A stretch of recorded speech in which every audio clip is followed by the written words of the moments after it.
Rain hammers against cracked windows. A girl's hands shake under the weight of 4 scalding plates. Somewhere in Chicago's darkest corner, a nursing student is about to collide with the city's most dangerous man, and their collision will ignite a war that bleeds across every shadow the underworld owns. One accidental touch, one forced marriage, one impossible choice between survival and surrender. This is the story of how a monster learned to bleed, and how the girl who should have run became the only thing powerful enough to save him. Stay until the end. Hit like. Comment your city so I can see how far this story travels. Let's begin. The stench of burnt garlic and desperation clung to everything inside Mama Lucia's Italian kitchen, like a second skin. Serena Vale moved through the cramped dining room with practiced efficiency, balancing 4 steaming plates of carbonara on her left arm, while her right hand clutched a pitcher of ice water so cold it numbed her fingers. Sweat pooled at the base of her spine despite the freezing November rain battering the windows. Her sneakers squeaked against cracked linoleum tiles that hadn't been replaced since the Clinton administration. She was 23 years old and drowning. Not metaphorically, actually drowning, in hospital bills that multiplied faster than she could count them, in student loans that laughed at her pathetic monthly payments, and the kind of bone-deep exhaustion that made her wonder if maybe her body would just give up one night and save her the trouble of quitting. Her father was dying. Stage 4. Pancreatic cancer with a side of medical debt. So catastrophic, it should have come with its own horror movie soundtrack. The doctors gave him 6 months. The insurance company gave him nothing. And Serena, beautiful, broke, barely holding on Serena, gave him every dollar she could steal from her own future. Which was how she ended up working double shifts at a failing restaurant in Little Italy, serving overpriced pasta to tourists who tipped in loose change and complained about portion sizes. Table 7's getting impatient, Marco hissed from behind the bar. He was 60, balding, and perpetually sweating through shirts that screamed vintage in the worst way possible. You gonna move or grow roots? Serena didn't bother responding. She just moved. The dining room was packed tonight despite the weather, or maybe because of it. People loved pretending they were in some mob movie when they ate here, surrounded by faded photographs of Frank Sinatra and fake newspaper clippings about Prohibition-era gangsters who probably never set foot in this dump. The whole place was a lie, wrapped in marinara sauce, and sold to idiots who thought ambiance meant dim lighting and Dean Martin on loop. She delivered the plates with mechanical precision. Smile, nod, refill the water glasses. Pretend she didn't notice the middle-aged businessman at table 9 staring at her legs like they were the special of the day. "Excuse me, sweetheart." She turned. Smile still locked in place. "Yes, sir?" "This pasta's cold." It wasn't. She'd pulled it from the kitchen 30 seconds ago, but arguing with customers was a luxury she couldn't afford, so she just nodded and reached for the plate. That's when the door opened. The rain roared louder for just a moment, carrying with it a gust of wind so violent it rattled every picture frame on the walls. Conversations died mid-sentence. Forks froze halfway to mouths. Even Marco stopped pretending to wipe down the bar. Because standing in the doorway, surrounded by 4 men in tailored black suits that cost more than Serena's entire year of rent, was Lucien DeMarco. She knew who he was. Everyone in Chicago knew who he was. The Ice Prince, the youngest mafia boss to ever control the city's underworld. The man whose name got whispered in the same breath as words like ruthless and untouchable and don't even think about crossing him. Serena had seen his face in newspapers, heard the rumors that followed him like ghosts, but nothing, absolutely nothing, had prepared her for the reality of him. He was tall, 6'3" at least, with shoulders broad enough to block out the doorway behind him. Dark hair swept back from a face that looked like it had been carved by someone who understood violence as an art form. Sharp jaw, sharper cheekbones, and a scar that cut clean through his left eyebrow, like someone had tried to split his face open and failed. But it was his eyes that stopped her heart. Amber. Dark as aged bourbon and twice as dangerous. They swept across the dining room with the casual arrogance of a man who owned everything he looked at, until they landed on her. Serena forgot how to breathe. "Mr. DeMarco," Marco's voice cracked like a teenager hitting puberty. We weren't expecting you tonight. Your usual table is... I'll sit wherever I want." Lucien's voice was low, smooth, and edged with the kind of authority that didn't need to be loud. He moved into the restaurant like a predator entering familiar territory, his men fanning out behind him with hands resting inside their suit jackets. Serena should have moved, Should have stepped back, disappeared into the kitchen, done literally anything except stand there frozen like an idiot holding a plate of lukewarm carbonara. But her body had apparently decided tonight was the night to completely betray her. Lucien walked past table after table, his presence sucking all the oxygen out of the room, until he stopped directly in front of her. Up close, he was even more terrifying. She could smell expensive cologne mixed with something darker, leather and gunpowder and secrets. "You work here." It wasn't a question. Her voice came out strangled. She cleared her throat. Tried again. "Yes. Can I get you a table?" His gaze traveled over her face with unsettling intensity, like he was memorizing every detail. The tiny scar above her left eyebrow from a childhood fall, the exhaustion bruising the skin beneath her eyes, the way her pulse hammered visibly at the base of her throat. "What's your name?" This was wrong. Everything about this moment felt wrong. Men like Lucien DeMarco didn't ask waitresses their names. They didn't look at ordinary girls like they were puzzles worth solving. "Serena." Something flickered across his expression, too quick to name. "Serena," he repeated, and the way he said it, slow, deliberate, like he was tasting each syllable, made her skin prickle with awareness. "I'll take the back booth." He moved past her, and Serena finally remembered how her lungs worked. The next hour blurred into controlled chaos. She wasn't assigned to Lucien's section, but Marco shoved her in that direction anyway with a look that screamed, "Don't screw this up." So she found herself approaching the back booth where Chicago's most dangerous man sat surrounded by his soldiers, all of them watching her like wolves, deciding whether she was prey or entertainment. "What can I get you?" She kept her voice steady, professional, ignored the way Lucien's eyes tracked every micro-movement she made. "Whiskey? Neat." He paused. "You look tired." The observation landed like a slap. "I'm fine." "You're lying." Heat crawled up her neck. "With all due respect, Mr. DeMarco, what I am is none of your business." One of his men tensed. The air pressure in the booth dropped 10 degrees, but Lucien just smiled. And it was the most unsettling thing Serena had ever seen. Not cruel, not kind, something worse. Interested. "Bring the whiskey," he said quietly, "and water. You look like you're about to collapse." She wanted to argue, wanted to tell him to take his observations and his expensive suit and his terrifying smile straight to hell. But she was tired. So tired.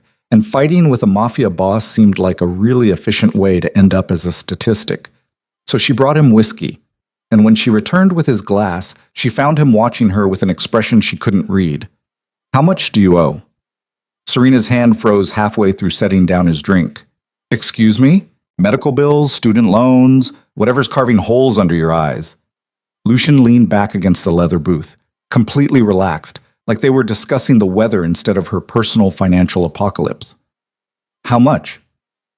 Her first instinct was to lie. But something about the way he asked, calm, clinical, like he was assessing data instead of prying, made the truth slip out before she could stop it. "None of your business." 200,000? He tilted his head.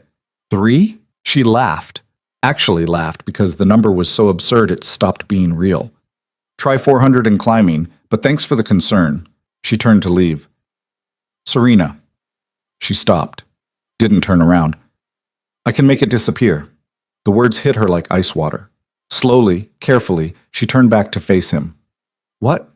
Lucien's expression remained unreadable. $400,000. Gone. Your father gets the best care money can buy.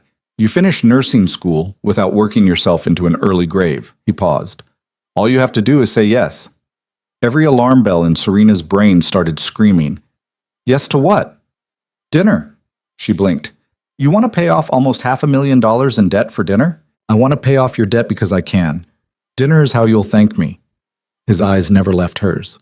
One meal, that's all I'm asking. It was insane. Completely, obviously, dangerously insane. Men like Lucien DeMarco didn't hand out charity. They made investments. And Serena had watched enough true crime documentaries to know that accepting money from a mafia boss was basically signing your soul over in blood. No, she said. Something dark flashed across his face. No? I don't know what kind of women you're used to, Mr. DeMarco, but I'm not for sale. Her hands were shaking, but she forced herself to hold his gaze. Keep your money. I'll figure it out myself. For a long moment, he just stared at her. Then, impossibly, he smiled again, wider this time, showing teeth. You will, he agreed, but not the way you think. Before Serena could ask what the hell that meant, he stood, dropping a stack of $100 bills on the table that could have covered her rent for 3 months. His men rose with him, moving like a synchronized unit. Lucian stopped directly in front of her, close enough that she had to tilt her head back to maintain eye contact, close enough to see the gold flecks in his amber eyes and the way a muscle ticked in his jaw like he was restraining something violent. I'll see you soon, Serena Vale. He walked out, and Serena stood there in the middle of Mama Lucia's failing restaurant, holding an empty tray and wondering why the hell Lucien DeMarco knew her last name when she'd never told him. 2 days later, her father's medical debt vanished. Not reduced, not restructured. Completely, impossibly erased. Like someone had reached into the hospital's financial system and deleted $400,000 of charges with the casual ease of clearing a browser history. Serena got the call at 6 in the morning from a cheerful administrator who sounded genuinely confused. I'm not sure how this happened, Miss Vale, but according to our records, your father's account has been paid in full. There must have been some kind of anonymous donation. We're still investigating, but in the meantime, you don't owe us anything. The phone slipped from Serena's numb fingers. She knew. Of course she knew. Lucien DeMarco had bought her father's life without her permission, without her agreement, without even bothering to ask if she wanted to be in debt to the most dangerous man in Chicago. She should have been furious. She was furious. But underneath the anger was something worse. Relief.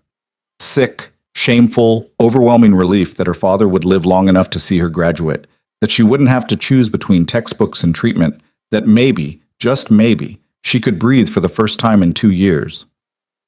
Serena made it to the bathroom before she threw up.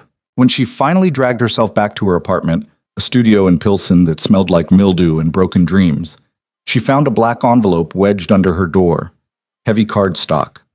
Expensive, the kind of paper that whispered old money and older threats. Her hand shook as she opened it. Inside was a ring, diamond, massive, set in platinum and probably worth more than her entire life savings would ever reach. And underneath the ring, written in sharp, elegant handwriting that looked like it could cut skin. Marry me, or I'll take back everything I gave you, and more. You have 48 hours to decide. Choose wisely. Serena's legs gave out. She hit the floor hard, the ring tumbling from her hands and skittering across cheap linoleum. This wasn't happening. This couldn't be happening. But the ring glittered in the dim light filtering through her window, undeniable and impossible, and absolutely, horrifyingly real. Lucien DeMarco had bought her father's survival, and now he was collecting payment. She didn't sleep, couldn't eat, spent 47 hours and 53 minutes staring at that ring like it was a live grenade, trying to find an escape route that didn't exist, because the math was simple, brutal, inescapable. If she said no, Lucien would undo everything. Her father would die drowning in debt. Her future would collapse. And based on the casual way he'd threatened her, Serena had zero doubt he'd make sure she lost even more than she started with. But if she said yes, she'd be marrying a monster, a beautiful, terrifying monster who looked at her like she was something he wanted to own. The knock came at exactly 48 hours, 3 sharp raps, confident, unhurried. Serena opened the door already knowing who she'd find. Lucien stood in the hallway wearing another perfectly tailored suit, this one charcoal gray that made his eyes look almost golden. Behind him, 2 of his men waited like shadows given human form. Well? His voice was calm, almost gentle. What's your answer, Serena? She should have screamed, should have slammed the door in his face and called the police, and consequences be damned. Instead, she heard herself say, "Why me?" Lucien's expression shifted. Something ancient and hungry moved behind his eyes. Because the moment you fell into my arms, I knew you were mine. I never fell into your arms. No. He stepped closer, close enough that she could feel the heat radiating off him. But you will. Serena's pulse hammered so loud she could hear it in her ears. And if I say no, then your father dies, your degree disappears, and every door you've ever tried to open slams shut. He tilted his head. But you're not going to say no. You don't know that. I know you, Serena Vale. His hand came up, and she flinched, but he didn't touch her, just held the ring between them like an offering and a threat. I know you'd set yourself on fire to keep the people you love warm. I know you're drowning and too proud to ask for help. I know you lie awake every night calculating how many shifts you need to work to buy your father one more month. Tears burned hot behind her eyes. You don't know anything about me. I know you're going to say yes. Lucian's voice dropped to something almost tender. Because you're brave enough to sacrifice yourself. And I'm selfish enough to let you. He held out the ring. Serena looked at it, looked at him, looked at the future stretching out before her like a noose disguised as a wedding veil, and took the ring. Lucian's smile could have melted steel. Good girl, he murmured and slid the ring onto her finger himself. It fit perfectly. Of course it did. The wedding is in 3 weeks. My people will handle everything. All you have to do is show up. What if I run? You won't. He leaned in close enough that his breath ghosted across her ear. But if you try, I'll find you. And I'll make sure you regret it in ways that'll make you wish you'd just married me in the first place. Then he straightened, adjusted his cuffs, and walked away like he hadn't just shattered her entire world. Serena stood in her doorway, watching him disappear, the weight of the ring on her finger heavy as a death sentence. She'd just agreed to marry Chicago's most dangerous man. And the worst part? The absolute worst part? Some dark, twisted corner of her soul whispered that maybe she wanted to. The wedding dress arrived on a Tuesday. Serena stood in the doorway of her apartment staring at the 3 people who'd materialized like ghosts. 2 women in matching black pantsuits and a man holding a garment bag that probably cost more than her car. Except she didn't have a car. So maybe it cost more than her entire block. Miss Vale? The older woman smiled with the kind of warmth that didn't reach her eyes. I'm Victoria. Mr. DeMarco sent us to begin preparations. Preparations for what? Your wedding, of course. Victoria stepped inside without waiting for an invitation, the other 2 following like well-trained soldiers. We have a great deal to accomplish in 3 weeks. Serena's apartment had never felt smaller. These people moved through her space like they owned it, setting down bags and cases, opening her closet and frowning at her Target clearance rack finds like they'd discovered evidence of a crime. I don't need help, Serena said. Victoria turned and her smile sharpened into something that might have been pity. With all due respect, Miss Vale, you're marrying Lucian DeMarco. Every photographer in Chicago will be at that cathedral. Every society page will print your picture. You'll be scrutinized, judged, and torn apart by people who've spent their entire lives preparing for moments like this. She paused. So yes, you need help. The garment bag unzipped with a sound like tearing silk. Inside was the most beautiful dress Serena had ever seen. Ivory, hand-beaded, probably Italian, definitely worth more than she'd earn in a decade. The kind of dress that belonged in magazines, not on the body of a girl from Pilsen who still bought her bras in 3-packs. Try it on, Victoria said. No. Miss Vale. I said no. Serena's hands clenched into fists. I didn't agree to be your dress-up doll. Lucian wants a wife? Fine, he'll get one. But I'm not playing pretend for his society friends. Victoria's expression didn't change, but something cold flickered behind her professional mask. Mr. DeMarco was very clear about his expectations. Then Mr. DeMarco can come tell me himself. 20 minutes later, Lucien walked through her door. He didn't knock, didn't ask permission, just appeared in her apartment like a storm deciding to manifest indoors, still wearing his suit from whatever business had occupied him before she became his problem. Victoria and her team vanished immediately, melting into the hallway with the efficiency of people who knew when to disappear. Lucien closed the door behind him. The apartment shrank. You're making this difficult, he said. Serena laughed, sharp and bitter. Good. You trapped me into marrying you. The least I can do is make you work for it. I didn't trap you. I gave you a choice. Coercion isn't a choice. No. Lucien moved closer, and Serena hated that her body responded. Pulse quickening, breath catching, every nerve ending suddenly hyper-aware of the space between them. But survival is. And you chose to survive. I chose my father. Same thing. He stopped directly in front of her, close enough to touch, close enough that she could see the faint shadow of stubble along his jaw and smell the lingering scent of his cologne. Put on the dress, Serena. Make me. The words hung between them like a dare. For one suspended heartbeat, something dangerous flashed across Lucien's face. Heat and hunger and barely restrained violence. Then it vanished behind his usual mask of cold control. If I have to make you, he said quietly, you won't like the methods I choose. And if I refuse, then you'll walk down that aisle in whatever you're wearing now, and every camera in Chicago will know exactly what kind of man I am. His voice dropped to something almost gentle. Is that what you want, Serena? To humiliate yourself just to spite me? She wanted to scream, wanted to throw something, wanted to rewind 3 weeks and never walk into Mama Lucia's, never meet his eyes, never agree to this nightmare. Instead, she grabbed the dress. Get out. Lucien smiled. I'll wait. I said get out. And I said I'll wait. He settled onto her battered couch like he owned it. Put on the dress, Serena. Let me see what I bought. The words hit like a slap. I'm not something you bought. No? He tilted his head. Then what are you? She didn't have an answer, so she turned and walked into her bathroom, slamming the door hard enough to rattle the frame. The dress fit perfectly. Of course it did. Serena stared at her reflection and barely recognized the girl looking back. The dress transformed her into something elegant, expensive, untouchable, everything she'd never been and never wanted to be. She looked like she belonged to Lucien DeMarco. The thought made her want to rip the fabric apart with her bare hands. Serena. His voice came through the door, low and patient. Let me see. No? You're being childish. You're being a monster. Silence. Then, yes, I am. But I'm the monster who's going to keep you safe.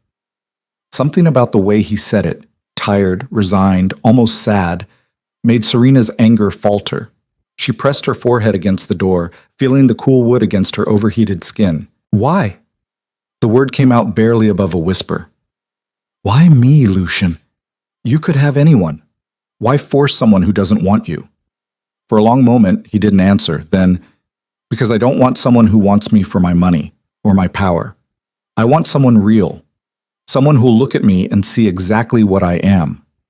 His hand pressed against the door from the other side. She could feel it, solid and warm. I want you, Serena, and I'm selfish enough to take what I want. Even if it destroys me, I won't let it destroy you. His voice roughened. I'll burn the whole city down before I let anything hurt you, including myself. Serena closed her eyes, tried to ignore the way her heart stumbled over his words like they meant something. They didn't. They couldn't. She opened the door. Lucien stood on the other side, and when his eyes landed on her, everything stopped. His expression cracked, just for a second, just long enough for her to see something raw and hungry underneath, before that mask of control slammed back into place. Beautiful, he breathed. Serena wanted to argue, wanted to tell him she looked ridiculous, that this dress belonged on someone else, that she'd never be the wife he was pretending she could be. But the way he looked at her, like she was something precious and devastating and entirely his, stole every word from her mouth. The wedding is Saturday, Lucien said, his voice carefully neutral. 3 o'clock, Cathedral of the Assumption. That's in 5 days. I know. I need more time. No. He stepped closer. You need less time to talk yourself out of this. 5 days, Serena, then you're mine. I'll never be yours. Lucien's hand came up and she flinched, but he just tucked a loose strand of hair behind her ear with surprising gentleness. Keep telling yourself that, he murmured. Maybe one day you'll believe it. Then he left, and Serena stood alone in her apartment wearing a wedding dress that cost more than her life, wondering when exactly she'd lost control of everything. The next 4 days blurred into a nightmare dressed up as preparation. Victoria returned with an army, hairstylists, makeup artists, people whose entire job was apparently teaching Serena how to walk in heels without looking like a baby giraffe. They invaded her apartment, her schedule, her entire existence with the ruthless efficiency of a military operation. Serena's father noticed. You seem different, he said during one of her visits to the hospital. He looked better, actually better, not just better for a dying man. The experimental treatment Lucien's money had bought was working. Color had returned to his cheeks. His hands didn't shake as much. It made everything worse. I'm fine, Dad. You're lying.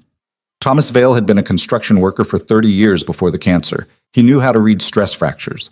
What's going on, sweetheart? Serena opened her mouth, closed it, tried to figure out how to explain that she'd sold herself to the Mafia to keep him alive.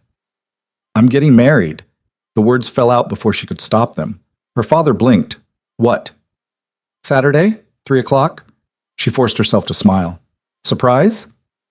Thomas stared at her like she'd grown a second head. To who? His name is Lucien. Not a lie.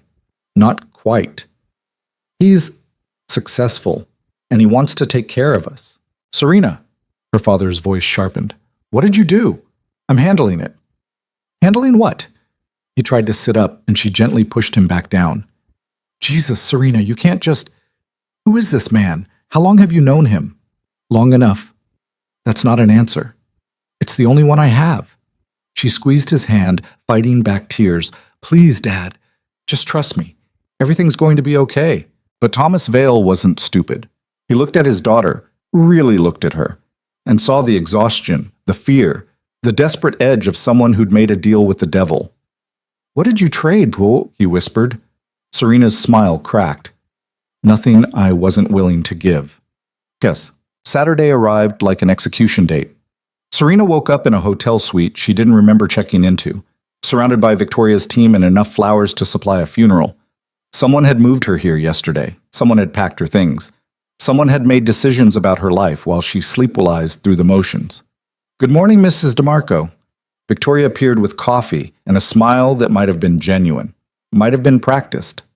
Ready for your big day? Serena wasn't ready, would never be ready, but she nodded anyway because what else could she do?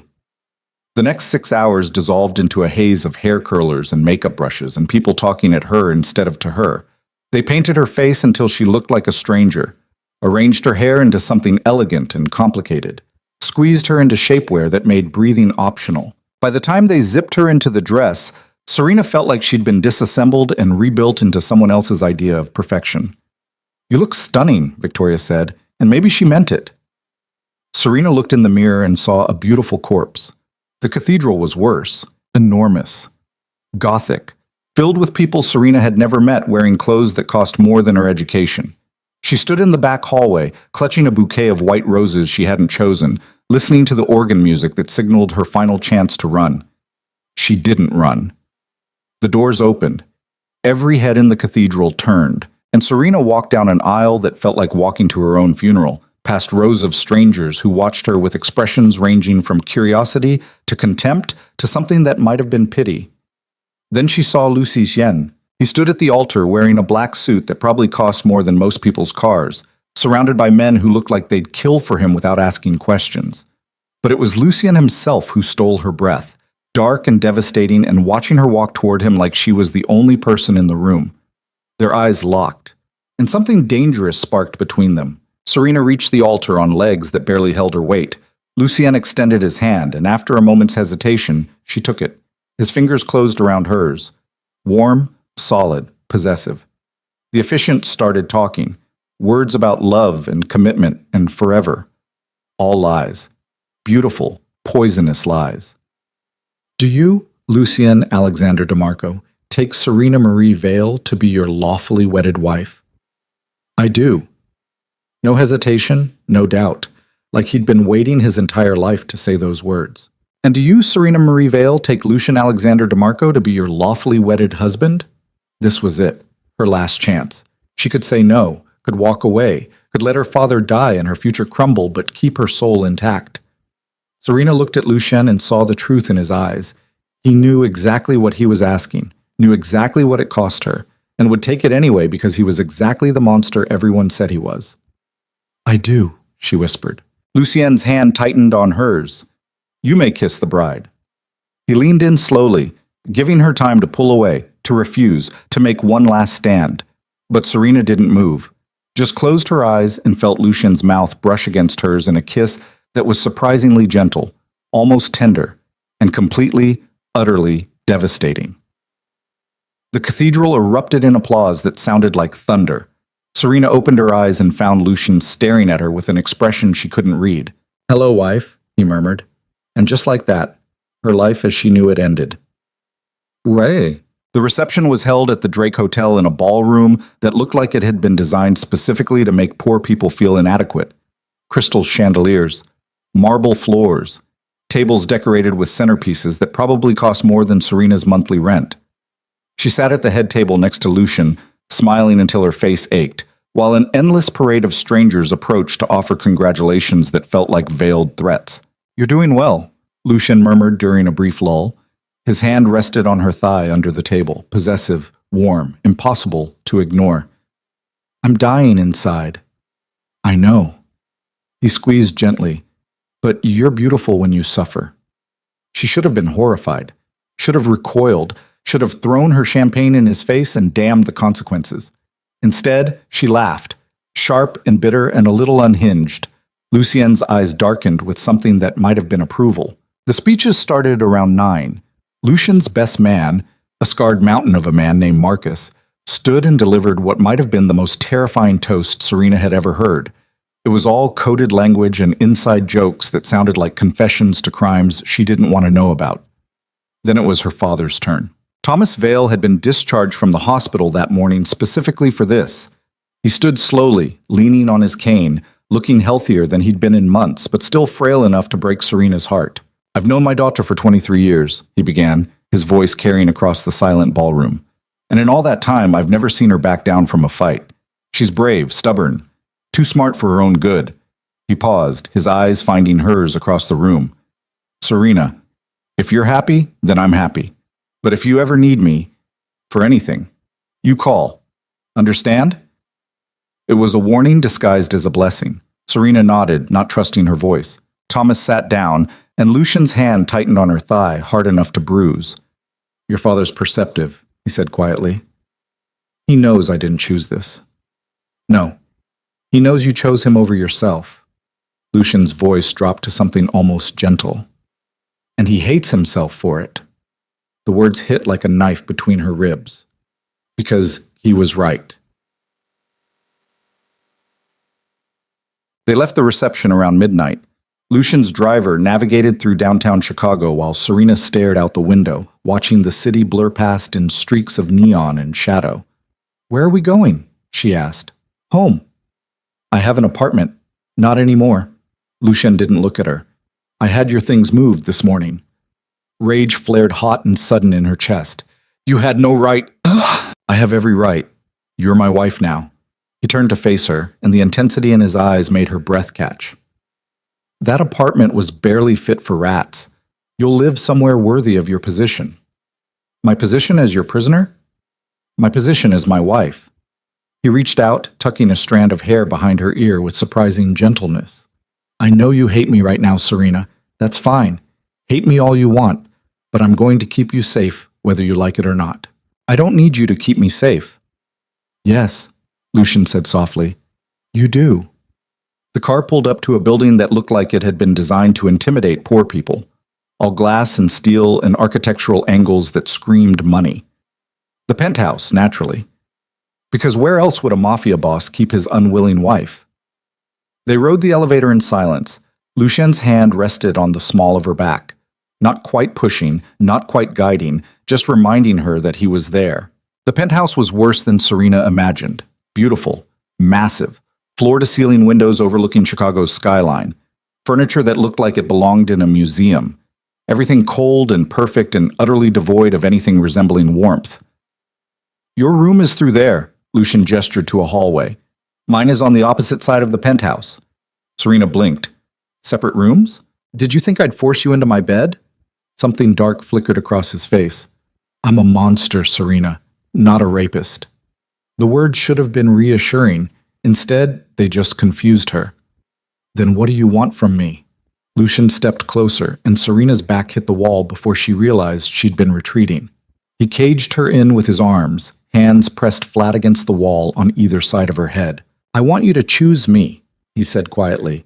"Not because I threatened you, not because I bought you, because you want me the way I want you." "That'll never happen." "We'll see." He leaned in close enough that his breath ghosted across her lips. "I'm a very patient man, Serena, and I have all the time in the world to make you mine." Then he pulled back, straightened his suit, and walked away like he hadn't just turned her entire world sideways. Serena stood alone in her new prison, heart hammering, pulse racing, and absolutely furious at the small, traitorous part of herself that wondered what would have happened if she'd closed the distance and kissed him first. The next 2 weeks passed in a strange, suspended reality. Lucian kept his word. He didn't touch her, didn't force anything, just existed in the same space with the casual intensity of a predator who knew his prey had nowhere to run. They ate breakfast together, Lucienne reading the newspaper while Serena pushed eggs around her plate. He asked about her day, her classes, whether she needed anything, like they were a normal couple instead of a nightmare wrapped in a marriage license. Serena hated how easy it would be to pretend. She returned to nursing school the following Monday. Lucienne insisted on security, 2 men in dark suits who followed her everywhere like well-dressed shadows. It was humiliating, invasive, completely non-negotiable. People are going to ask questions, she told Lucienne over dinner one night. Let them ask. I don't know what to tell them. Tell them the truth. He cut into his steak with surgical precision. You married me. And when they ask why?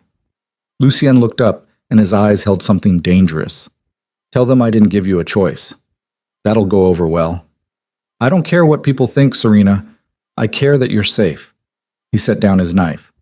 There are people in this city who'd love to hurt me by hurting you. The security stays. She wanted to argue, but the cold certainty in his voice made it clear this wasn't a negotiation. So she adapted, learned to ignore the bodyguards, learned to deflect questions from classmates who noticed her new last name and the ring she couldn't take off, learned to exist in this strange limbo between captivity and something that almost resembled normal life. But at night, alone in her enormous bedroom, Serena lay awake and listened to the sound of Lucian moving through the penthouse. He didn't sleep much. She'd hear him pacing, talking in low voices on phone calls that sounded like threats disguised as business. Sometimes, late at night, she'd catch him standing by the windows overlooking the city, silhouetted against the lights like something carved from shadow. And once, just once, she'd gotten up to use the bathroom and found him standing outside her door, just standing there, watching. Their eyes met. Neither of them said anything. Then Lucian turned and walked away, and Serena locked her door with shaking hands.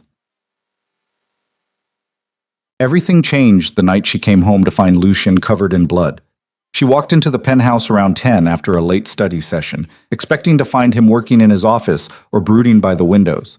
Instead, he was standing in the living room, perfectly still, while blood dripped from his knuckles onto the pristine white carpet.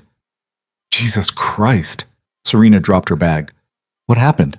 Lucienne turned slowly, and the look on his face made her blood run cold, flat, empty. The expression of a man who'd just done something unforgivable and felt nothing about it. Business, he said. That's not business. You're hurt. It's not my blood. The words hung in the air like smoke. Serena should have run, should have been horrified, should have remembered exactly what kind of man she'd married. Instead, she moved closer. Whose blood is it? Lucienne's jaw ticked. No one you need to worry about. Lucienne, they were asking questions about you. His voice went deadly quiet. About where you go, what you do, who you talk to. So I made sure they'd never ask again. Understanding crashed over her like ice water. You killed someone because they were curious about me?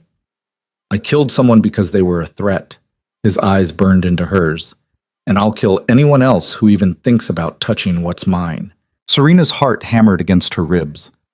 I'm not yours. Yes. Lucian closed the distance between them in 2 strides, backing her against the wall with the same casual dominance he'd shown on their wedding night. You are. You can't just murder people because I can, I will, and I won't apologize for it. His blood-stained hand came up, cupping her face with surprising gentleness. I told you I'd keep you safe, Serena. I meant it. She should have been terrified, should have seen him for exactly what he was. A monster who killed without hesitation, who trapped her in a gilded cage and called it protection. But all she could think about was the way he was looking at her, like she was something worth destroying the world for. This is insane, she whispered. I know. You're insane. I know that too. His thumb brushed across her cheekbone. But I'm your insane, and you're stuck with me. Lucienne, he kissed her, hard, desperate.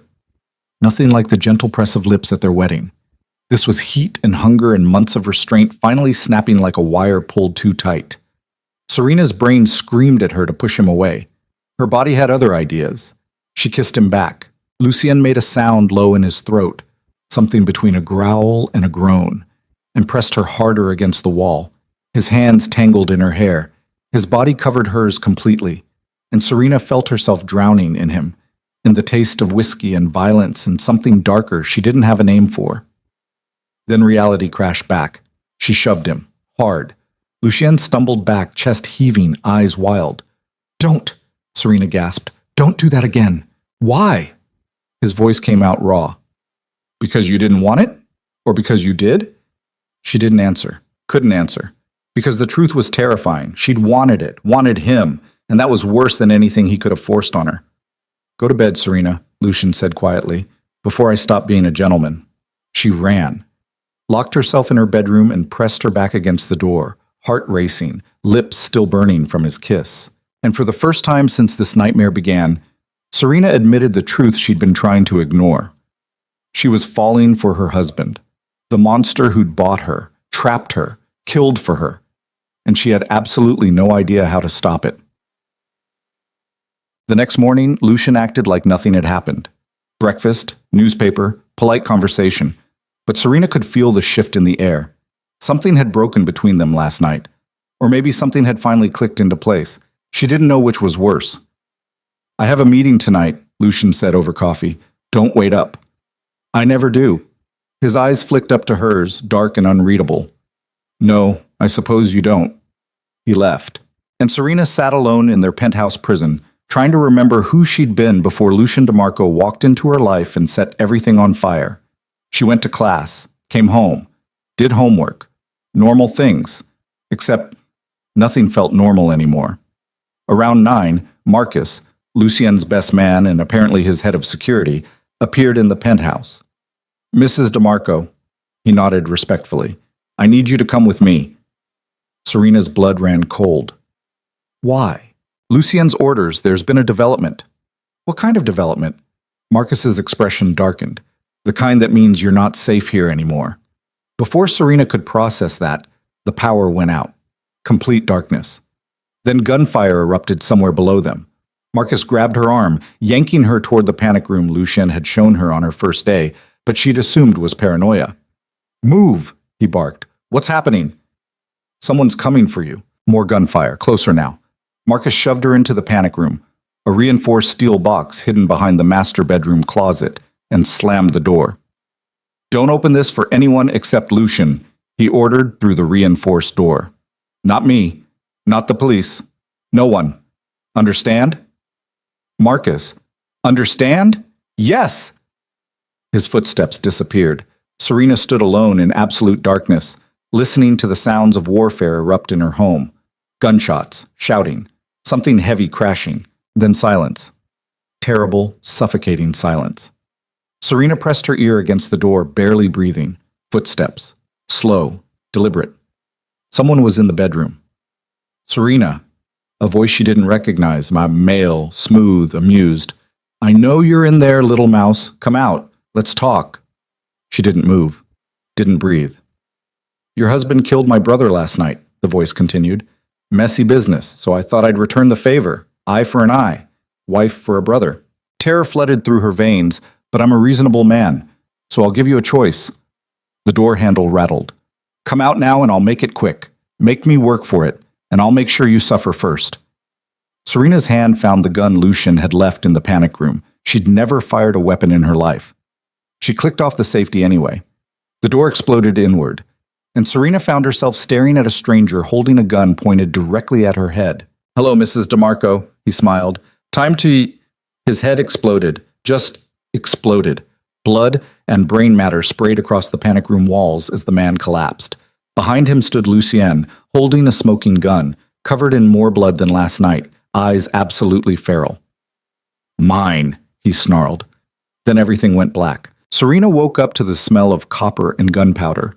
Her ears rang, her head throbbed, and when she tried to move, strong hands pressed her shoulders down against something soft. "Don't," Lucien's voice cut through the fog. "You passed out. Just breathe." She opened her eyes. They were still in the penthouse, still in the bedroom, But the panic room door hung off its hinges, and the carpet was soaked with blood that wasn't hers. The body of the man who'd tried to kill her had been dragged away, leaving a streak of crimson across the hardwood floor like a grotesque painting. Lucien crouched beside her, his face inches from hers. Blood splattered across his shirt, his hands, his jaw. But his eyes, those terrifying amber eyes, held something she'd never seen before. Fear. "Are you hurt?" His hands moved over her arms, her shoulders, checking for injuries with the frantic precision of a man convinced he'd find something broken. "Did he touch you? Did anyone—" "I'm fine," her voice came out hoarse. "You killed him." "I killed all of them." Lucian's hand stilled on her face. 6 men. They came for you, Serena, walked into my home and tried to take what's mine. She should have been horrified, should have pushed him away, should have done literally anything except lean into his touch like it was the only thing keeping her grounded. Who were they? Rossi family. Lucian's jaw clenched so hard she heard his teeth grind. Antonio Rossi's brother came for revenge, and he brought friends. The man you killed last night was asking questions he shouldn't have been asking. Lucien pulled back, running a blood-stained hand through his hair. I thought I'd sent a message. Turns out I just started a war. Serena's stomach dropped. War? The Rossis won't let this go. They'll come again, harder, smarter. He stood abruptly, pacing like a caged animal. I need to move you somewhere safe. Safe. Serena pushed herself up on shaking arms. Lucien, nowhere is safe, not as long as I'm married to you. He stopped, turned, and the look on his face was so raw it hurt to witness. Do you want out? The words came out quiet, lethal.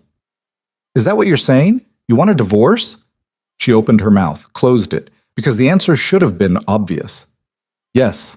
Of course she wanted out, wanted to go back to her small apartment and her normal life, in a world where people didn't try to murder her in her own bedroom. But when she looked at Lucien, covered in blood he'd spilled to protect her, eyes wild with fear he'd never admit to, standing in the wreckage of a home he'd turned into a battlefield to keep her safe, the word wouldn't come. I don't know what I want, she whispered. Lucien laughed, sharp, bitter. At least you're honest. He walked out, and Serena sat alone in a bedroom that smelled like death, trying to figure out when exactly she'd stopped wanting to escape and started wanting to stay. Marcus appeared 20 minutes later with 3 other men she didn't recognize. They moved through the penthouse like surgical strike team, cleaning blood, removing bodies, erasing evidence with the efficiency of people who'd done this before, too many times before. Mrs. DeMarco. Marcus stopped in front of her, his expression carefully neutral. We're moving you to a safe house until this situation is resolved. Where's Lucien? Handling business. What kind of business? Marcus's silence was answer enough. Serena stood on legs that barely held her weight. I want to see him. That's not advisable. I don't care what's advisable. Her voice came out stronger than she felt. Take me to my husband. Now. Something flickered across Marcus's face. Respect, maybe? Or pity. He led her through the penthouse, down a private elevator she didn't know existed, into a basement level that looked like it belonged in a completely different building. Concrete walls, harsh fluorescent lights, and at the far end, behind a reinforced steel door, the sound of someone screaming. Serena's blood turned to ice. Maybe you should wait upstairs, Marcus said quietly. She pushed past him and opened the door. The room beyond was exactly what she expected, and somehow worse. A man hung from chains attached to the ceiling, his face a pulverized mess of blood and broken bone. Lucien stood in front of him, sleeves rolled up, knuckles split and bleeding. And he was smiling. Where are they hiding? Lucien's voice was conversational, almost pleasant. I'm going to find them either way. You're just deciding how much you suffer first. The man sobbed something unintelligible. Lucien hit him again. Lucien! Serena's voice cracked like a whip. He spun around, and for one terrible second she didn't recognize him. This wasn't her husband. This was something else. Something ancient and violent that wore Lucien's face like a mask. Then his expression cleared, and he was just a man again. A man covered in someone else's blood. Serena. He stepped toward her. You shouldn't be here. What are you doing? Getting answers. He glanced back at the broken man hanging from the ceiling. Paolo here was kind enough to volunteer information about the Rossi family's operations. Weren't you, Paolo? The man whimpered. Serena felt bile rise in her throat. This is torture. This is business. This is insane shit. This is war. Lucian's control snapped like a breaking bone. They came into my home, tried to take you, and you think I'm just going to let that slide? He moved closer, and she held her ground even though every instinct screamed to run. I told you I'd burn the city down to keep you safe. Did you think I was being poetic? I thought you were being a monster. I am a monster. His hand came up, cupping her face with fingers still wet with blood. But I'm your monster, Serena, and monsters don't play fair. She should have been disgusted, should have recoiled from his touch. Instead, she leaned into it. Let him go, she said quietly. Lucien's eyes narrowed. What?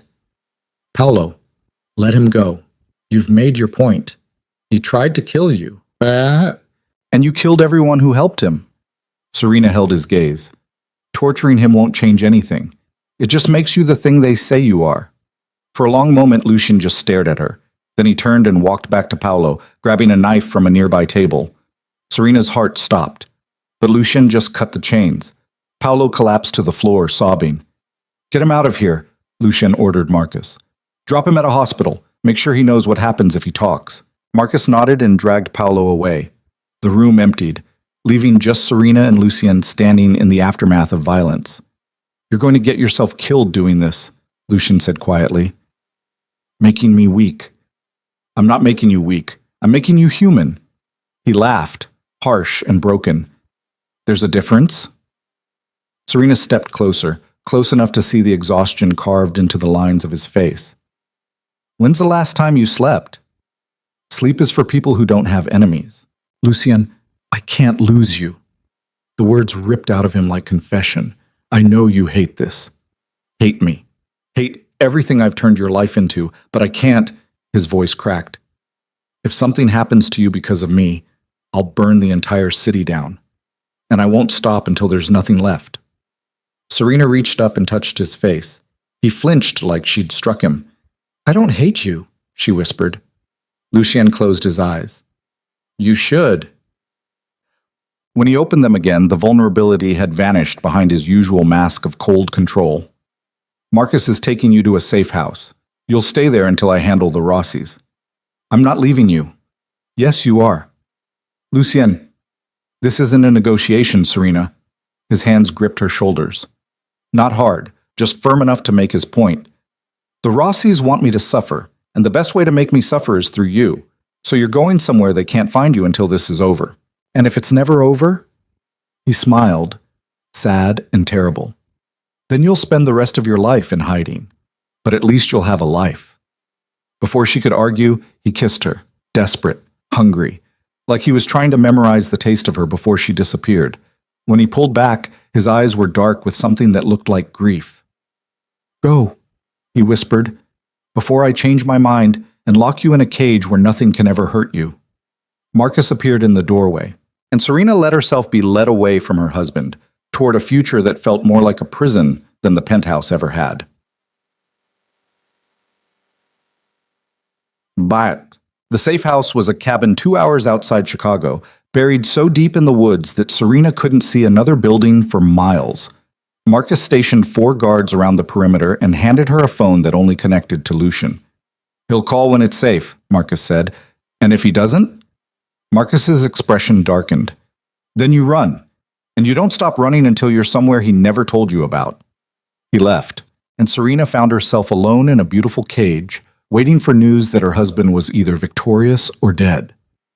The first 2 days crawled by like years. She paced, read every book in the cabin twice, stared at the phone Lucian had given her and willed it to ring. It didn't.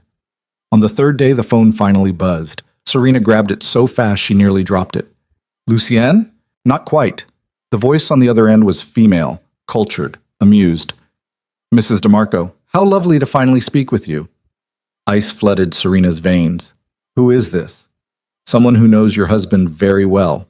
Better than you, I'd wager. A pause. My name is Isabella Rossi, and I have a story to tell you about the man you married. Serena's hand tightened on the phone. I'm not interested in anything you have to say. Not even the truth about why Lucian married you. He married me because... She stopped. Because why? He'd never actually explained. Just made vague statements about wanting her, needing her, being obsessed with her. Because he's a romantic? Isabella laughed. Oh, sweetheart. Lucian DeMarco doesn't have a romantic bone in his body. He has a calculator. And you were a very calculated decision. You're lying. Am I? Another pause. Tell me something, Serena. Did you ever wonder why your father's medical debt was so catastrophically high? Stage 4 pancreatic cancer is expensive, sure, but $400,000 expensive? Serena's world tilted. That's what I thought. Isabella's voice turned sharp. Your father's debt was inflated, deliberately, by Lucian's people. They added fake charges, phantom treatments, procedures that never happened, all to make sure you were desperate enough to do anything. No. The word came out strangled.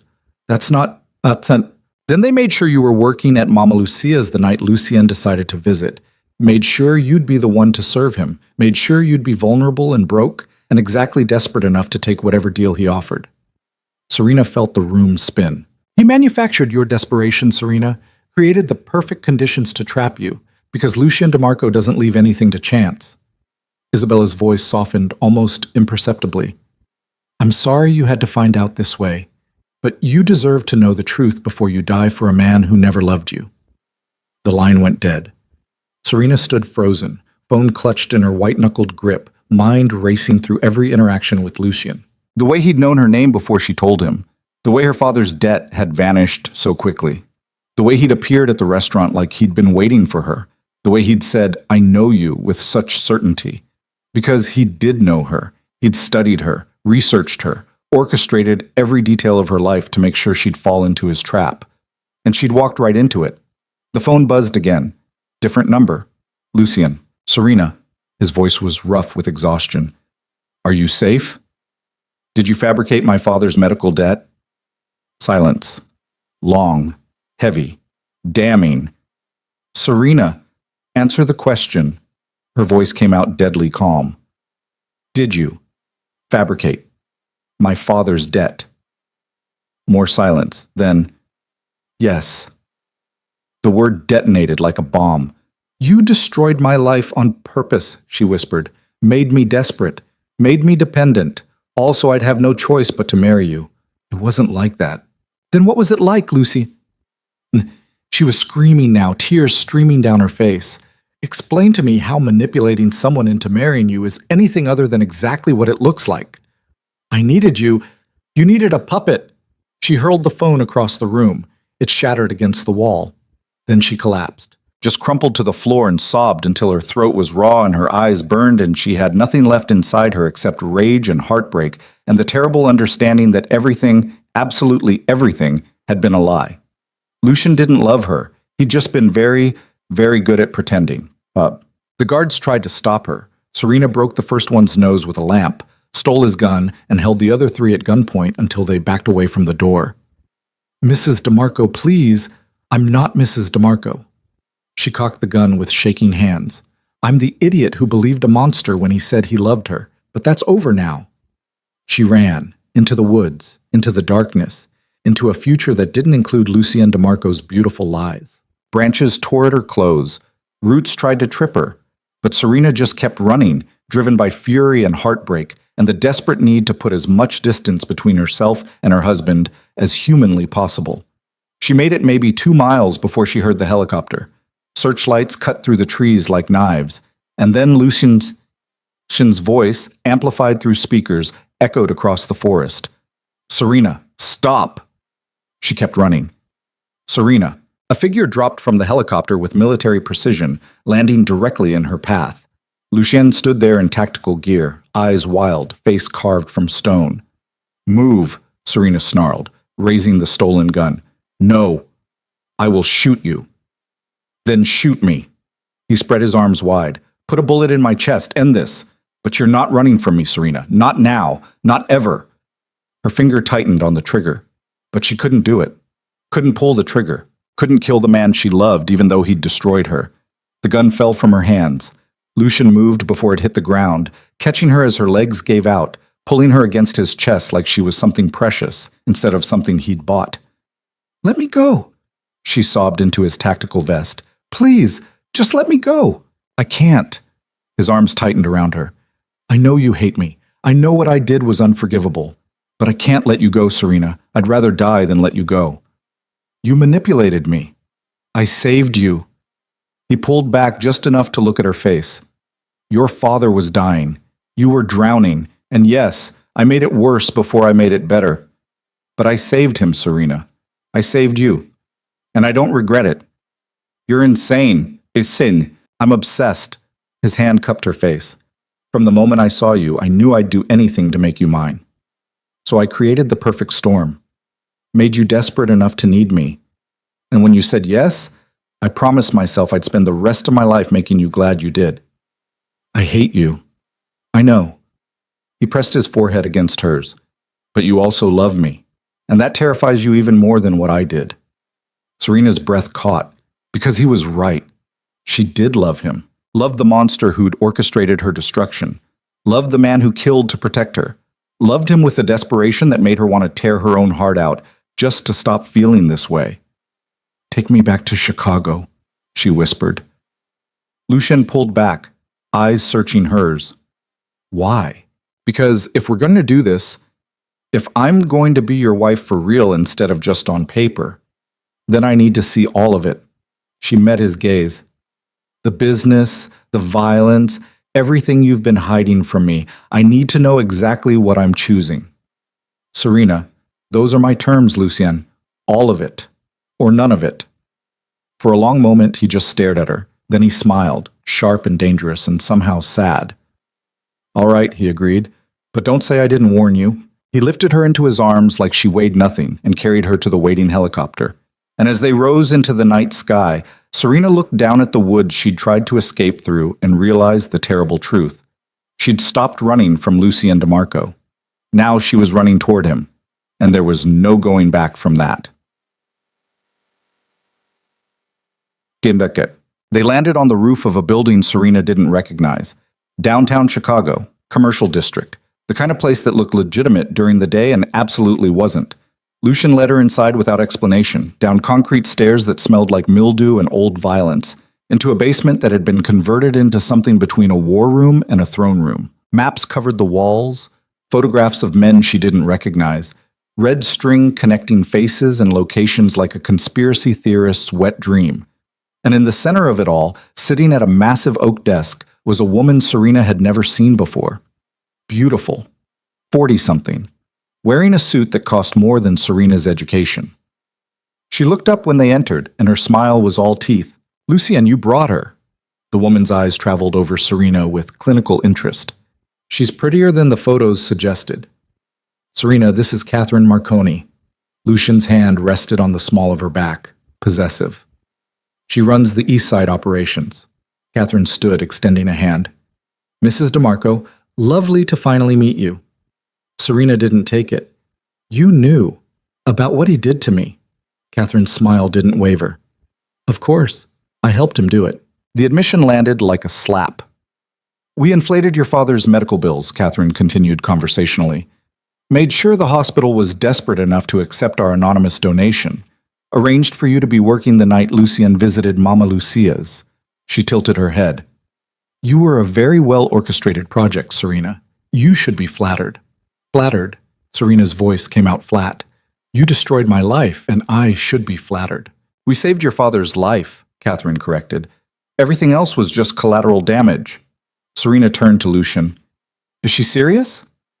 "Catherine doesn't have a sense of humor," Lucien said quietly. "But she's right. We saved your father. The method was questionable. The result speaks for itself." "The result is that I'm trapped. The result is that you're alive." Catherine's voice hardened. "Do you have any idea how many people would kill to be in your position, married to the most powerful man in Chicago, protected by an empire? You could have died broke and forgotten. Instead, you're a queen." "I never wanted to be a queen." "No one ever does." Catherine sat back down. "But here we are." Lucien's hand tightened on Serena's back. "Show her the rest." Catherine's expression shifted. "Lucien, are you sure?" She wanted to see everything. Show her. Catherine hesitated, then nodded. She pulled out a folder and slid it across the desk. Serena opened it.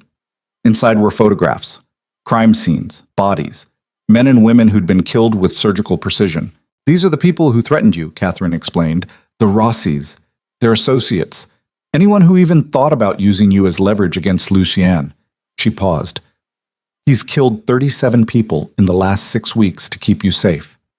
Serena's hands shook. 37, and he'll kill 37 more if he has to. Catherine leaned back. That's what you married, Serena. A man who will burn the entire world down rather than let anything happen to you. The question is, can you live with that? Serena looked at the photographs, at the evidence of Lucien's obsession spelled out in blood and violence. Then she looked at him. Is this what you wanted me to see? She asked quietly. The proof that you're a monster? I wanted you to see the truth. Lucien's expression was unreadable. I manipulated you into marrying me. I've killed for you. I'll continue killing for you, and I won't apologize for any of it. He stepped closer. You asked for all of it. This is all of it, Serena. Every ugly, violent, unforgivable piece of who I am.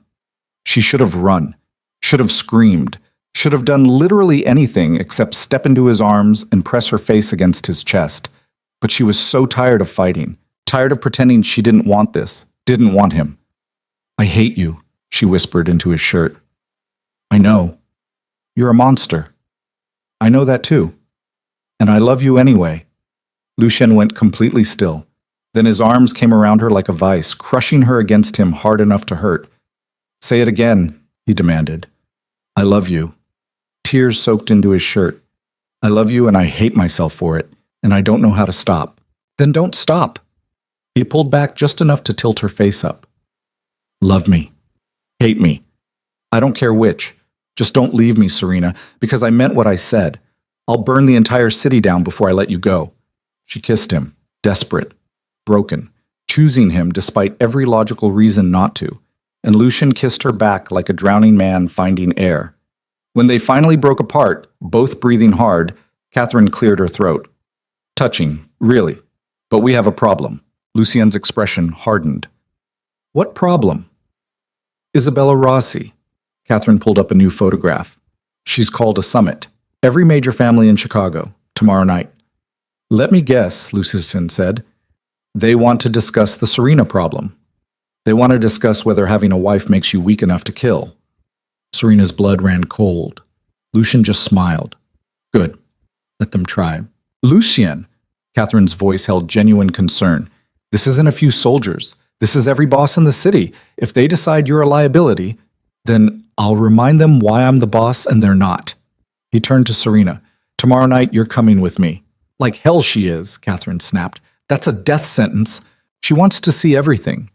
Lucien's eyes never left Serena's face. So she's going to see exactly what it means to be my wife, and every man in that room is going to understand that anyone who touches her dies. Catherine stood abruptly. You're going to start a war. No. Lucien pulled Serena closer. I'm going to end one. And looking into his eyes, seeing the absolute certainty there, the willingness to destroy everything for her, Serena realized the terrible truth. She wasn't Lucien's weakness. She was his reason. And tomorrow night, the entire underworld would see exactly what happened when someone threatened the thing Lucien DeMarco loved. The dress arrived at dawn. Blood-red silk that moved like liquid fire. Backless. Dangerous. The kind of dress that made a statement before you even opened your mouth.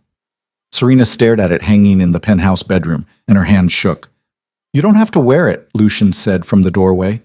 He'd been awake all night. She could see it in the shadows under his eyes, the tension carved into his shoulders. You don't have to come at all. Yes, I do.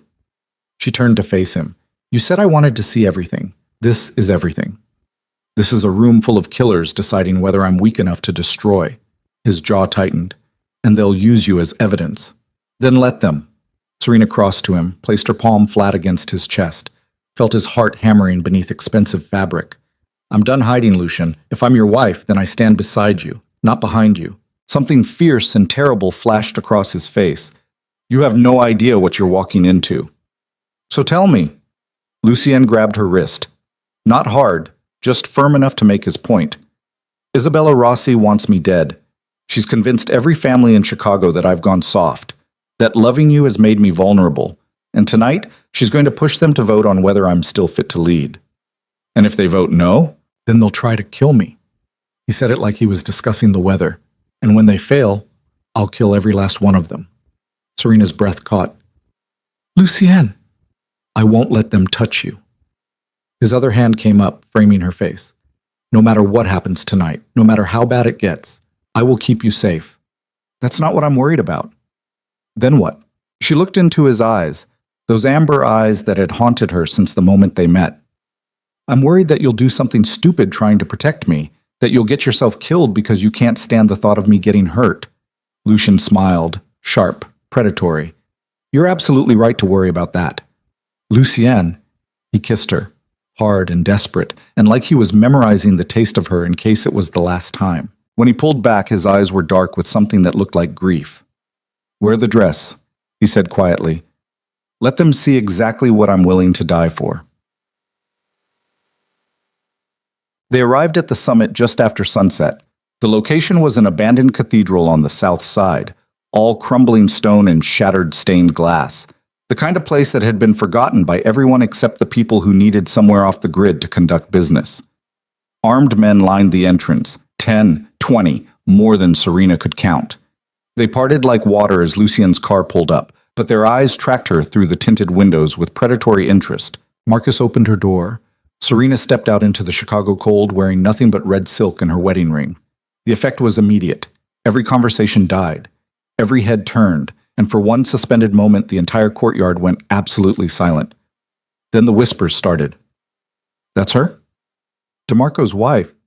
Jesus, she's actually here. Lucienne appeared beside her, hand settling on the small of her back. He wore all black tonight, suit, shirt, even his tie, like he was dressed for a funeral. Maybe he was. Stay close, he murmured. Don't speak unless spoken to. And if shooting starts, I run? You hit the ground and let me handle it. His fingers pressed into her spine, possessive. I mean it, Serena. No heroics, no trying to save me. You survive. That's your only job tonight. She didn't promise anything. They walked into the cathedral together. The interior was worse than the outside. Pews had been shoved against the walls to create an open space in the center. Makeshift lighting cast harsh shadows across the assembled crowd, and seated in a semicircle around a raised platform were the most dangerous people Serena had ever seen. 12 men and 1 woman, each representing a different criminal empire, each looking at Lucienne like they were deciding whether to kill him now or wait until after dinner. Isabella Rossi sat in the center. She was smaller than Serena expected, petite, almost delicate, wearing a white suit that made her look like an angel cosplaying as a mobster. But her eyes, cold, calculating, absolutely merciless, gave away the truth. This woman had killed before, would kill again, and was planning to kill tonight. Lucienne? Isabella's voice carried across the cathedral with practiced ease. How kind of you to join us, and you brought a guest. Her gaze slid to Serena. Mrs. DeMarco, what a lovely dress. Red really is your color. Isabella. Lucienne's voice was flat, controlled. Let's skip the pleasantries. You called this summit to question my leadership, so question it. Direct as always. Isabella stood, moving with the grace of a dancer or a killer, probably both. Very well, I'll be blunt. You've become a liability, Lucian. Your obsession with your wife has made you reckless, violent, unpredictable. I've always been violent. Yes, but you used to be strategic about it. She gestured to the assembled bosses. You've killed 37 people in 6 weeks, started conflicts with families who were neutral, destabilized alliances that took years to build, all because you can't control yourself where she's concerned. Murmurs of agreement rippled through the crowd. Serena felt Lucian's hand tighten on her back. Those 37 people, he said quietly, threatened what's mine. I removed threats. That's not reckless. That's efficient. No. Amanda Isabella's left spoke up, older, scarred. That's obsession. And obsession makes you weak. Weak? Lucian's laugh was sharp enough to cut. I've expanded our operations into 3 new territories this year, increased revenue by 40%. Eliminated every rival stupid enough to challenge us. If that's weak, I'd hate to see what you consider strong. You've also made us targets, another voice called out. Female, hard. Every family in the Midwest is watching you, waiting to see if the great Lucien DeMarco has finally lost his mind over a girl. She's not a girl. Lucian's voice dropped to something lethal. She's my wife, and anyone who forgets that won't live long enough to regret it. Isabella smiled. And there it is, the heart of the problem. You care more about her than about the Empire, more about her than about any of us. She turned to address the assembled bosses. A leader who can't separate emotion from business is a leader who will get us all killed. Then challenge me. Lucien released Serena and stepped forward. You want my position? Take it. Right here. Right now. Let's settle this the old way. The cathedral went silent. Challenge by combat was brutal, final. Winner took everything. Loser died bleeding on the floor. Isabella's smile widened. I was hoping you'd say that. She snapped her fingers. The doors burst open, and 6 men entered carrying someone between them. Serena's heart stopped, because the person they dragged into the cathedral, bloodied, beaten, barely conscious, was her father. Dad! The scream tore out of her before she could stop it. Thomas Vale's head lifted. His eyes found hers, and the look of absolute defeat on his face made something inside Serena shatter. Let him go, she heard herself say. This has nothing to do with him. It has everything to do with him. Isabella walked over to where they dumped Thomas on the stone floor. This is what Lucien doesn't understand. In our world, everything you love is a weapon someone else can use against you. She pulled out a gun, pressed it against Thomas's temple. So here's my challenge, Lucien. You want to keep your position, your empire, your precious wife? She cocked the gun. Choose one. Time stopped. Serena couldn't breathe, couldn't think, couldn't do anything except stare at her father kneeling on the ground with a gun to his head. You're bluffing, Lucien said, but his voice had lost its certainty. Am I? Isabella's finger moved to the trigger. I'll give you 10 seconds to decide. The empire or the girl. Choose wisely. Don't! Thomas coughed blood. Don't choose me, sweetheart. I'm dying anyway. Dad, shut up. 10. Isabella began counting. Lucien didn't move, didn't speak, just stood there with every muscle in his body coiled tight enough to snap. 9. Serena's mind raced. There had to be a way out. Had to be something she could do, some bargain she could make. 8. I'll leave him. The words burst out before she could stop them. I'll divorce Lucien, walk away, never come back, just let my father go. Serena, no. Lucien started toward her. 7. I mean it. Serena stepped forward, away from Lucien, toward Isabella. You want proof he cares more about me than the Empire? Fine. You have it. Now let my father go and I'll disappear. Isabella paused her counting, studied Serena with clinical interest. You'd sacrifice yourself for him. In a heartbeat. Interesting. Isabella's smile turned cruel. But I don't want you to leave, Mrs. DeMarco. I want you to stay. I want Lucien to watch while I kill everyone he loves and take everything he's built. She turned back to Thomas. 6. Wait. Serena lunged forward. Lucien caught her, spun her around, and the look in his eyes was absolutely feral. Don't you dare, he snarled. Don't you fucking dare sacrifice yourself. 5. I can't let her kill him. She's not going to kill anyone. Lucien released Serena and turned to face Isabella. Because I accept your challenge. Isabella's eyebrows rose. Which part? All of it. He spread his arms wide. You want to know if I'm weak? If loving her has destroyed my judgment? Fine. Prove it. Combat. You and me. Winner takes the Empire. Loser dies. He paused. But when I win, you release Thomas. And you swear on your family's honor that you'll never touch my wife again. And when I win, you won't. Isabella studied him for a long moment. Then she smiled. Accepted. But I have one condition. Name it. She gestured to Serena. She stays in the room, watches every second. I want her to see exactly what her love costs you. Lucian's jaw clenched. Fine. No. Serena grabbed his arm. Lucien, you can't. Yes, I can. He pulled her close, kissed her forehead. I love you. Remember that. No matter what happens next, I love you. Then he shoved her toward Marcus, who'd appeared from somewhere in the crowd. Keep her safe, Lucien ordered. If I lose, you won't, Marcus said. If I lose, get her and Thomas out of here. Take them somewhere Isabella will never find them. Lucien. But he was already walking toward the center of the cathedral. Isabella met him there. Someone tossed them each a knife, and the fight began. It was brutal, savage. Nothing like the choreographed violence Serena had seen in movies. This was real, raw. Two predators trying to kill each other with surgical efficiency. Isabella moved like a dancer, fast, precise, using her smaller size to slip under Lucien's guard. She scored first blood within seconds, her knife opening a gash across his ribs that immediately soaked through his shirt. Lucien didn't even flinch. He just smiled and came at her harder. They moved across the stone floor in a deadly ballet. Knives flashing, blood spraying. The assembled bosses watching with the detached interest of people who'd seen this before and would see it again. Serena couldn't look away. Even when Isabella's knife caught Lucien across the shoulder, even when he retaliated by slamming her into a broken pew hard enough to crack wood, even when both of them were bleeding from a dozen cuts and still fighting like they could do this forever. He's going to die, someone murmured behind her. No. Serena's hands clenched into fists. He won't. But Isabella was good. Better than good.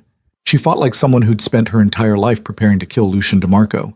And slowly, terrifyingly slowly, she started gaining the upper hand. A vicious slash across Lucien's thigh that made him stumble. A knee to his ribs that drove the air from his lungs. A knife to his throat that stopped just short of cutting his carotid. Yield, Isabella hissed.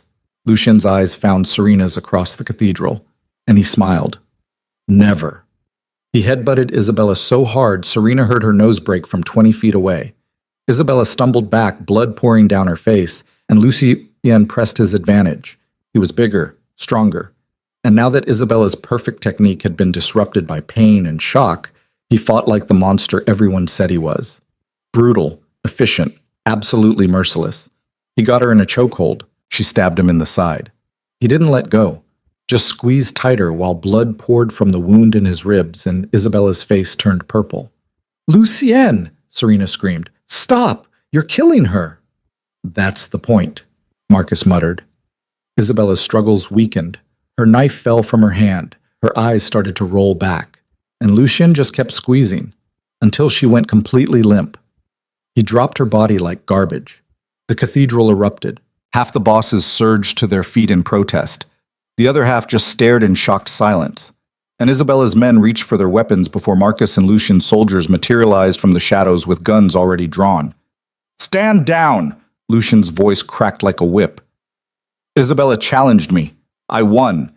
Anyone who has a problem with that can be next. No one moved. Lucien swayed slightly, blood pouring from multiple wounds, and Serena broke free from Marcus's grip to run to him. She caught him before he collapsed. You're insane, she sobbed into his chest. You could have died. But I didn't.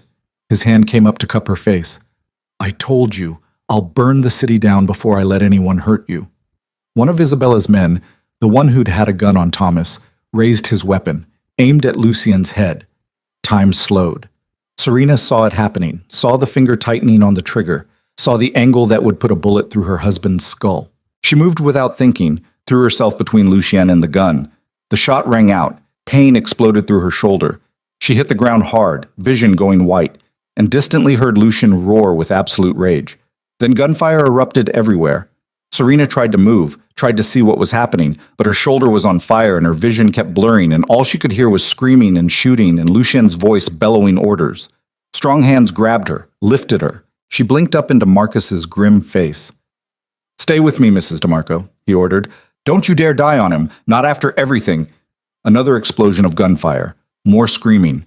Then Lucien was there, materializing out of the chaos like an avenging angel, covered in so much blood Serena couldn't tell what was his and what belonged to other people. Give her to me, he snarled at Marcus. You can barely stand. Give her to me. Marcus carefully transferred Serena into Lucien's arms. She felt him stumble, felt him catch himself through sheer will, felt him hold her like she was the only thing in the world that mattered. I've got you, he whispered into her hair. I've got you, and I'm not letting go. My dad, Marcus has him. He's safe. Isabella, dead. They're all dead. Lucien started moving toward the exit, his soldiers forming a protective circle around them. Everyone who threatened you, everyone who thought they could use you against me, dead. Serena's vision started to fade. Stay awake, Lucien demanded. Serena, look at me. Look at me. She forced her eyes open, found his face inches from hers. I love you, he said fiercely. Do you hear me? I love you and you're not allowed to die. That's an order. She tried to smile. You can't order me. Watch me. The world went black. Serena woke up to the smell of antiseptic and the steady beep of medical equipment. Hospital, private room, expensive enough that she knew Lucien's money was involved. She tried to sit up and immediately regretted it. Pain lanced through her shoulder like someone had stuck a hot poker through the muscle. Don't move, Lucien's voice came from beside the bed. She turned her head carefully. He sat in a chair pulled close to her bedside, looking like death warmed over. Bandages covered most of his torso. Stitches closed a gash above his eyebrow. His left arm was in a sling, but he was alive. You look terrible, Serena croaked. You got shot. His hand found hers, squeezed gently. You threw yourself in front of a bullet meant for me. You threw yourself in front of an entire cathedral full of killers for me. That's different. How? Because I'm expendable. You're not. His thumb brushed across her knuckles. Don't ever do that again, Serena. Don't ever risk yourself for me. Then don't give me a reason to. They stared at each other for a long moment. Then Lucien leaned forward and kissed her. Gentle. Careful. Like she was made of glass. When he pulled back, his eyes were wet. I thought I lost you, he whispered. You didn't. I would have burned the world down if you'd died. I know. She squeezed his hand. My dad, recovering, 3 rooms down. Marcus is guarding him personally. Relief flooded through her. And Isabella? Dead, along with 7 of her top lieutenants and anyone else who decided tonight was a good night to challenge me. Lucien's expression hardened. The Rossi family is finished. Their operations have been absorbed, their territory claimed, and anyone who wants to question my leadership knows exactly what I'm capable of. So you won. We won. He brought her hand to his lips. You stood beside me when every rational person would have run. You took a bullet for me. His voice cracked. You chose me, Serena. Even knowing what I am, what I've done, you chose me. I love you, she said simply. Monster and all. Lucien closed his eyes. When he opened them again, they were filled with something that looked like wonder. I don't deserve you. Probably not. I'm never letting you go. I know. And I'm going to spend the rest of my life making sure you never regret choosing me. Serena smiled despite the pain. That's a long time, Lucien. I have a long memory. He stood carefully, minding his injuries, and leaned over the hospital bed.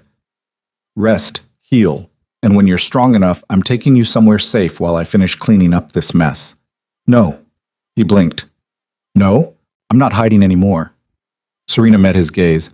I'm your wife, your partner. And if we're doing this, if we're really building a life together, then I stand beside you, no matter what comes next. For a long moment, Lucien just stared at her. Then he smiled, sharp, dangerous, and somehow tender. You're going to be the death of me, Serena DeMarco. Probably.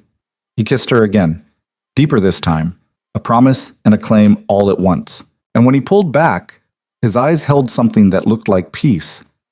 Get some rest, he murmured. Tomorrow, we start rebuilding. Rebuilding what? Everything.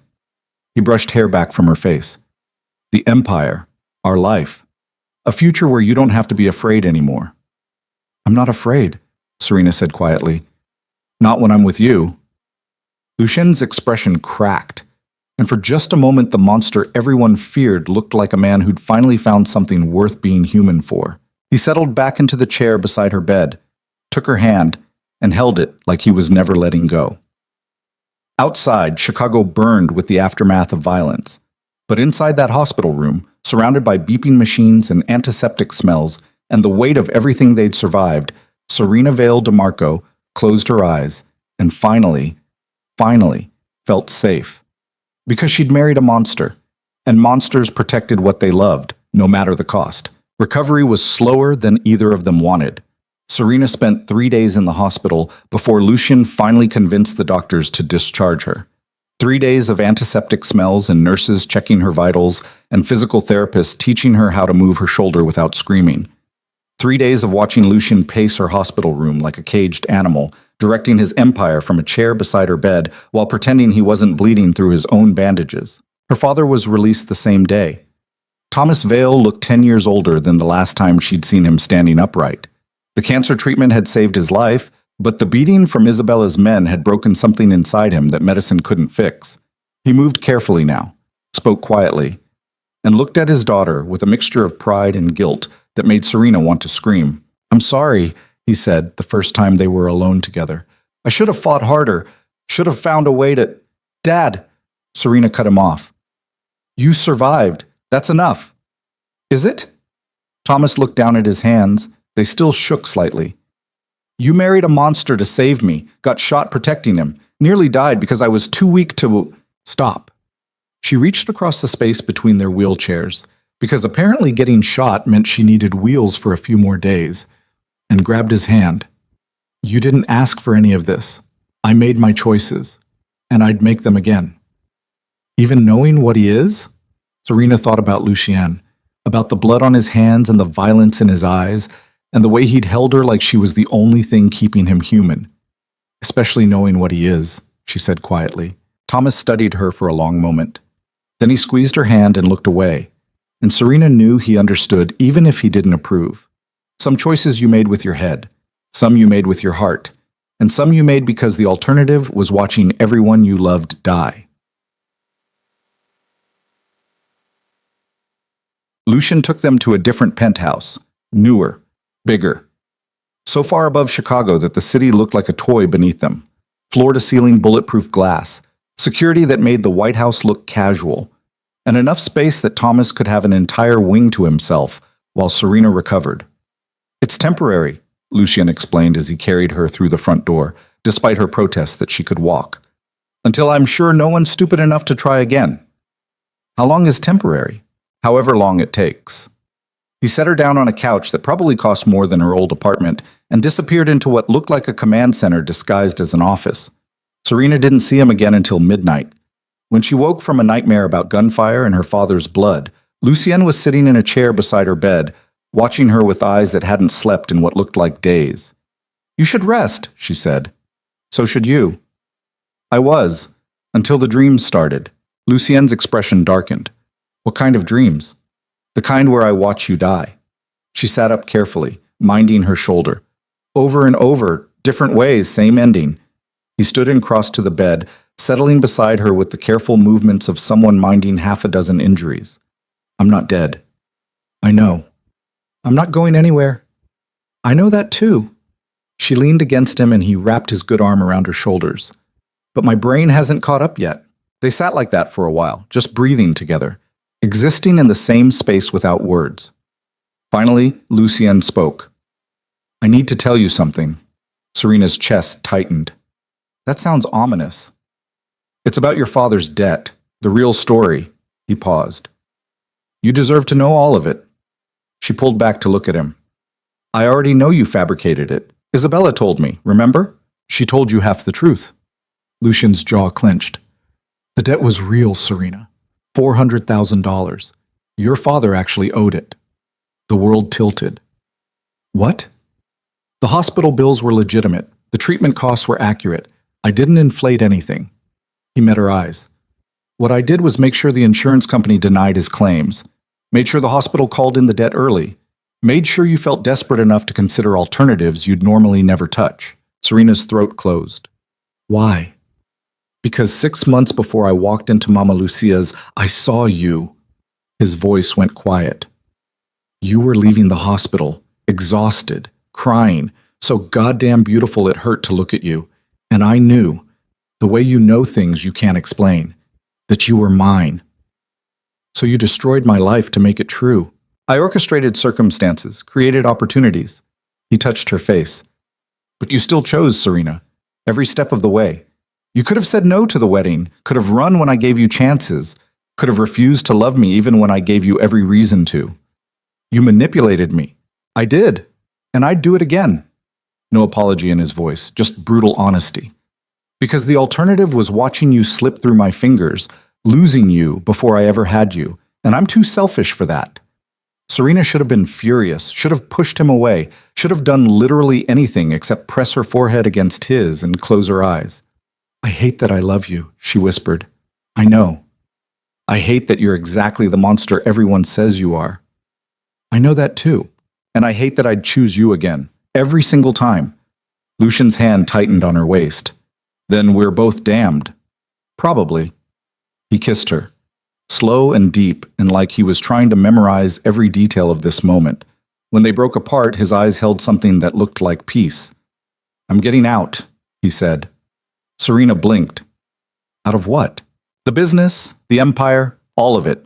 He gestured to the city below them.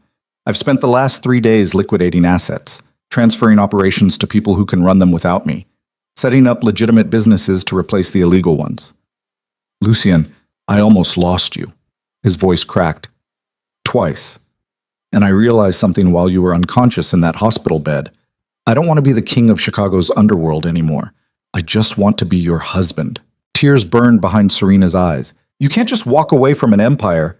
Watch me. They'll come after you. Let them try. He cupped her face. I killed Isabella Rossi in front of every major boss in the city. Survived a bullet meant for my head. Won a war while bleeding from a dozen wounds. Anyone stupid enough to challenge me now deserves what they get. And if someone does, then I'll handle it. But I'm done building my life around violence, Serena. I'm done sacrificing everything for power. I don't even want any more. His thumb brushed across her cheekbone. You taught me something. You want to know what it was? What? That being feared is easy. Being loved is terrifying. And I'd rather be terrified with you than powerful without you. Serena kissed him, desperate and grateful, and absolutely certain this man would be the death of her, or the saving of her. She wasn't sure which. Maybe both. The next 3 months passed in a strange, suspended reality. Lucian kept his word. He dismantled the DeMarco empire piece by piece, transferring operations to trusted lieutenants and severing ties with anyone too violent or too stupid to go legitimate. It was slow, dangerous, and absolutely ruthless. But he did it. Serena watched him transform from Chicago's most feared mafia boss into something that almost resembled a normal businessman. He bought a construction company, invested in real estate, started a security consulting firm that was definitely still connected to his old world, but operated just inside the boundaries of legal. And every night, he came home to her, sometimes covered in blood from negotiations that hadn't gone peacefully, sometimes exhausted from 18-hour days restructuring empires. But always, he came home. Serena finished nursing school in the spring. She walked across that stage wearing a cap and gown, accepting her degree while security guards disguised as proud parents watched from the audience. Lucian sat in the front row looking completely out of place in his expensive suit, but when they called her name, he stood and applauded like she'd just won an Oscar. After the ceremony, he took her to dinner at a restaurant so expensive the menu didn't have prices. I'm proud of you, he said over wine that cost more than her first car. For graduating? For not giving up. He reached across the table and took her hand. You could have let everything I did break you, could have become bitter or broken or just gone. But you fought, survived, became exactly who you were always meant to be. A nurse married to a reformed crime boss. A woman who saves lives. He smiled. The opposite of everything I am. Were, Serena corrected. Everything you were. Lucian's smile turned sad. I'll never be fully clean, Serena. You know that, right? The things I've done, the people I've killed. That doesn't just wash away because I bought some legitimate businesses. I know. And you're okay with that? She thought about it. Really thought about it. About the blood on his hands and the violence in his past, and the fact that he'd orchestrated her entire life to trap her. I'm okay with you, she said finally. Monster and all, past and present, because you're trying, Lucian, and that's more than most people ever do. He brought her hand to his lips, kissed her knuckles, and looked at her like she'd just given him absolution he didn't deserve. I love you, he said quietly, more than I thought I was capable of loving anything. I know, and I'm going to spend the rest of my life making sure you never regret choosing me. You already said that, in the hospital. I meant it then, I mean it now. His eyes held hers. I'll mean it every day for the rest of our lives. Serena squeezed his hand and tried not to think about how absolutely insane it was that she'd fallen in love with the man who'd destroyed her life to make her his. Mbak. Summer arrived with Chicago heat and news that made Serena's world tilt sideways. She was pregnant. The test showed up positive on a random Tuesday morning while Lucien was out meeting with contractors about a building renovation. Serena stared at those two lines for what felt like hours, mind racing through implications and impossibilities and the absolutely terrifying reality that she was about to bring a child into a world where their father had once been Chicago's most feared killer. When Lucien came home that evening, she was sitting on the couch holding the test like a live grenade. He took one look at her face and crossed the room in 3 strides. "What's wrong?" Serena handed him the test. Lucien stared at it, blinked, looked at her, looked back at the test. "You're pregnant." "Yes." "We're having a baby." "Yes." For a long moment he didn't move, didn't speak, just stood there holding a plastic stick that had just changed both their lives. Then his knees gave out. Lucien DeMarco, the man who'd faced down armies, survived assassination attempts, and killed Chicago's most dangerous criminals without flinching, collapsed to his knees in front of her and pressed his face against her stomach. "I'm going to be a father," he whispered. Serena's hands came up to tangle in his hair. "Are you okay with that?" "I'm terrified." "That makes 2 of us." He looked up and his eyes were wet. "I don't know how to be a good father, Serena. I don't know how to be anything except what I was. What if I screw this up? What if I turn our child into—" "You won't." She cupped his face. "Because you're not the man you used to be. You're better. And you're going to teach our kid to be better than both of us." "How can you be so sure?" "Because you love me enough to change. And you'll love them even more." Lucien closed his eyes, pressed his forehead against her stomach again, and Serena felt him shake with something that might have been tears or laughter, or both. "I'm going to protect you," he said fiercely. "Both of you. Nothing in this world will ever hurt either of you. I swear it." "I know. And I'm going to be better. For them. For you. For—" His voice cracked. "For the family I never thought I deserved." Serena pulled him up and kissed him, and felt something inside her chest crack open. Because this broken, violent, absolutely devoted man who'd orchestrated her destruction and then rebuilt her into something stronger was going to be the father of her child. And somehow, impossibly, that felt right. Her father took the news about the pregnancy with the resigned acceptance of a man who'd stopped being surprised by anything. "A grandchild," Thomas said, staring out the window of his private suite. He looked healthier now. The cancer had gone into remission. His hands barely shook. With Lucien DeMarco as the father. "I know it's complicated." "Complicated?" Thomas laughed, harsh, bitter. "Sweetheart, you married the man who manipulated you into loving him, got shot protecting him from his enemies, and now you're carrying his child. Complicated doesn't even begin to cover it." Serena sat beside him. "Are you angry?" "I don't know what I am." He turned to face her. "I'm grateful to him. He saved my life. Gave me a future I wouldn't have had otherwise. But he also destroyed yours to do it, and I don't know how to reconcile those two things." "You don't have to." "Don't I?" Thomas's voice softened. "You're my daughter, Serena, and all I've ever wanted was for you to be happy." "Are you? Happy?" She thought about it, really thought about it.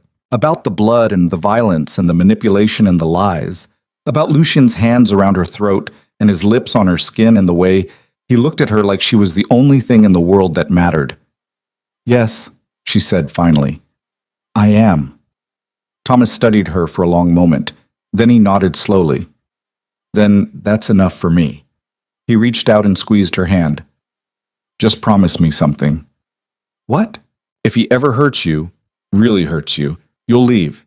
You'll take that baby and you'll run and you won't look back." "Dad, promise me, Serena." She squeezed his hand back. "I promise." It was a lie. They both knew it, but some promises were made to be broken, and some bonds, forged in blood and desperation and absolutely catastrophic love, couldn't be severed, even if you wanted to. The months passed faster than Serena expected. Her body changed, rounded, grew heavy with the weight of new life. Lucien hovered like an overprotective shadow, hiring the best doctors, building a nursery that looked like something out of a magazine, and generally driving her absolutely insane with his constant vigilance. "I'm pregnant," she told him one night after he'd forbidden her from reaching for a book on a high shelf. "Not made of glass. You're carrying my child. That makes you more valuable than anything else in this world." Lucien, no arguments. He pulled her against him, hand splaying across her swollen belly. "I already almost lost you once. I'm not taking chances." She wanted to argue, wanted to tell him he was being ridiculous, but the way he touched her, like she was something sacred, made the words die in her throat. Winter came early that year. Snow blanketed Chicago in white, turning the city into something almost beautiful. Serena spent most of her time at home now, too pregnant to work, too exhausted to do much except read and sleep and wait for the baby who seemed determined to stay put until spring. Lucien ran his businesses from the penthouse, transforming their home into a command center that was somehow both domestic and dangerous. He took calls about construction deals while assembling a crib, negotiated contracts while making her tea, ran an empire while pretending to be a normal husband preparing for fatherhood. It was surreal, peaceful, and absolutely perfectly right. One evening, while snow fell past their windows and Serena sat reading on the couch, Lucien appeared with a small black box. "What's this?" she asked. "Open it." Inside was a necklace. Simple, elegant, a single diamond pendant on a platinum chain. "It's beautiful," Serena breathed. "It's a promise." Lucien took the necklace and fastened it around her throat. "When you wear this, you're protected. Anyone who sees it knows you're mine, and anyone stupid enough to threaten you knows exactly what I'll do to them." "Lucien, I know I can't erase what I did to you, can't undo the manipulation or the lies or the way I trapped you." His hands settled on her shoulders. "But I can promise you this. From now until the day I die, I will protect you. I will fight for you. I will be whatever you need me to be." He pressed his lips to her temple. "You saved me, Serena, from myself, from the monster I was becoming, and I'm going to spend the rest of my life being worthy of that salvation." Serena turned and kissed him, deep and slow and filled with everything she couldn't put into words. When they broke apart, she touched the necklace. "Thank you," she whispered. "For what?" "For catching me when I fell." Lucien smiled. "You never fell, Serena. You jumped, and I'll spend forever being grateful you did." Their daughter was born on a freezing February morning. 7 pounds, 3 ounces, dark hair like her father, eyes that would probably turn amber given time, and lungs powerful enough that her first cry echoed through the entire delivery room like a declaration of war. Lucien held her for the first time with hands that shook. "She's so small," he whispered. "She's perfect," Serena corrected from the hospital bed. The baby, they decided to name her Elena, squirmed in his arms, and Lucien looked absolutely terrified. "What if I drop her?" "You won't." "What if I mess this up?" "You won't." "Serena," his voice cracked. "I've killed people, destroyed lives, built an empire on blood and violence. How am I supposed to be a father to something this innocent?" Serena reached out and took his hand. "The same way you became a husband to me. One day at a time, one choice at a time, deciding to be better than you were yesterday." Lucien looked down at Elena, then back at Serena, and something in his expression shifted, softened, became something that looked almost like peace. "I love you," he said quietly. "Both of you. More than I thought I was capable of loving anything. We love you too. Even knowing what I am, especially knowing what you are." Serena smiled, monster and all. Lucien laughed, soft and broken and absolutely real. And for the first time since she'd met him, Serena saw him completely at peace with who he'd become.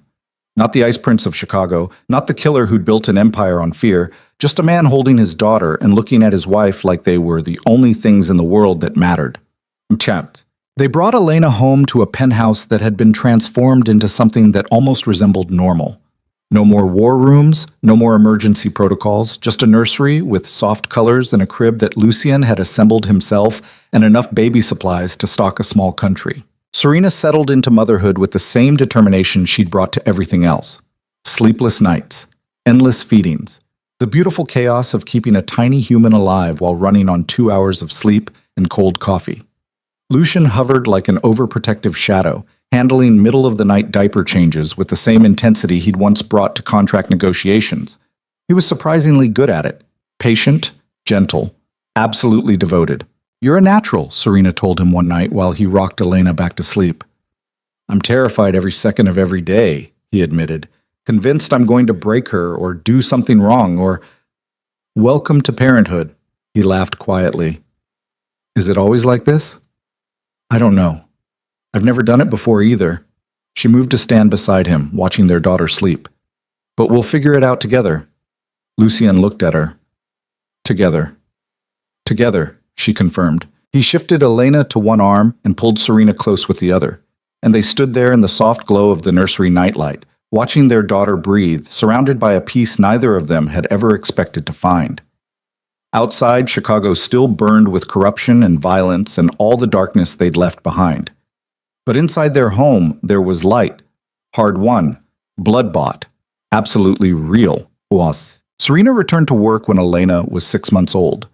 Not because she needed the money. Lucien had made sure they'd never worry about finances again, but because she'd spent 4 years studying to become a nurse, and she wasn't about to let that go to waste. She took a position at County General, Pediatrics, the same hospital where her father had been treated, where she'd watched him nearly die before Lucien's money saved him. It felt right somehow. Closing the circle. Lucien didn't love the idea of her working, hated the thought of her exposed to the world without his protection, but he hired the best security money could buy and learned to let her go every morning without locking her in a cage. "You're getting better at this," Serena told him one morning while she got ready for a shift. "At what?" "Not being a monster," he smiled. "I'm still a monster, Serena. I've just learned to hide it better." "No." She crossed to him and pressed her palm against his chest, felt his heart beating beneath expensive fabric. "You've learned to be human. There's a difference." "Is there?" "Yes." She kissed him, quick and certain. "Monsters don't change, humans do. And you, Lucien DeMarco, have changed more than anyone I've ever met." He pulled her close, held her like she was the only thing keeping him grounded. "I love you," he whispered into her hair. "Thank you for teaching a monster how to become a man. Thank you for catching me when I fell." They stood like that for a moment, just breathing together, existing in the same space. Then Serena pulled away, grabbed her bag, and headed for the door. "Be safe," Lucien called after her. "Always am." "And Serena?" She turned. He stood silhouetted against the floor-to-ceiling windows. Chicago spread out behind him like a kingdom he'd conquered and abandoned. "Come home to me." It wasn't a request. It was a prayer. "Always," she promised, and meant it. Chick. That evening, Serena walked through the doors of County General and felt something inside her settle. This was where she belonged. Not in penthouses or war rooms or the wreckage of Lucien's former empire, but here, saving lives, making a difference, being the opposite of everything he'd once been. She treated a boy with a broken arm, a girl with pneumonia, a baby with a fever that broke around midnight, leaving exhausted parents crying with relief. And when her shift ended at dawn, she walked out into Chicago cold, wearing scrubs and exhaustion and a diamond necklace that marked her as Lucien DeMarco's wife. Security waited by the car. Same faces she'd seen for months now. Good men, loyal, paid extremely well to make sure nothing happened to her. They drove through a city just waking up, past neighborhoods Lucien had once controlled through fear, toward a penthouse that had stopped feeling like a prison and started feeling like home. When she walked through the door, she found Lucien in the nursery. He sat in the rocking chair they'd bought together, holding Elena against his chest while she slept.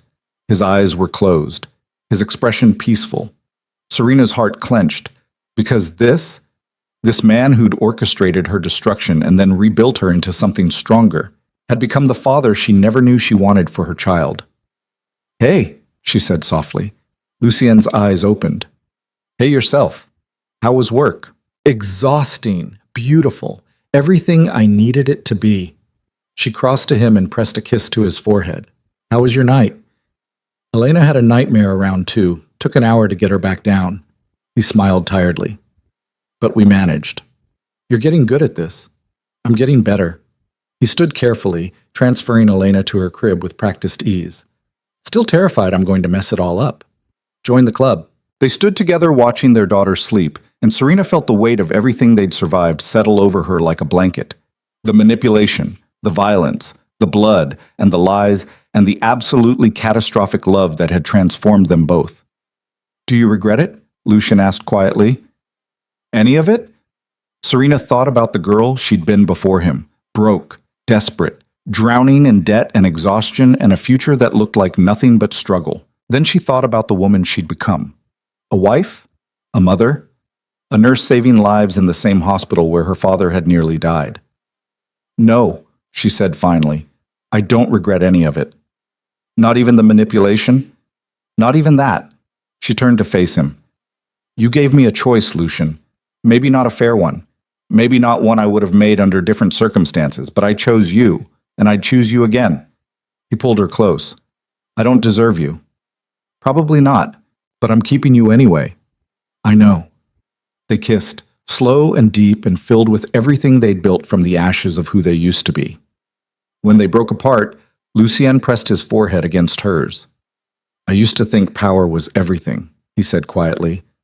"That being feared was the same as being strong. That love was a weakness that would get me killed.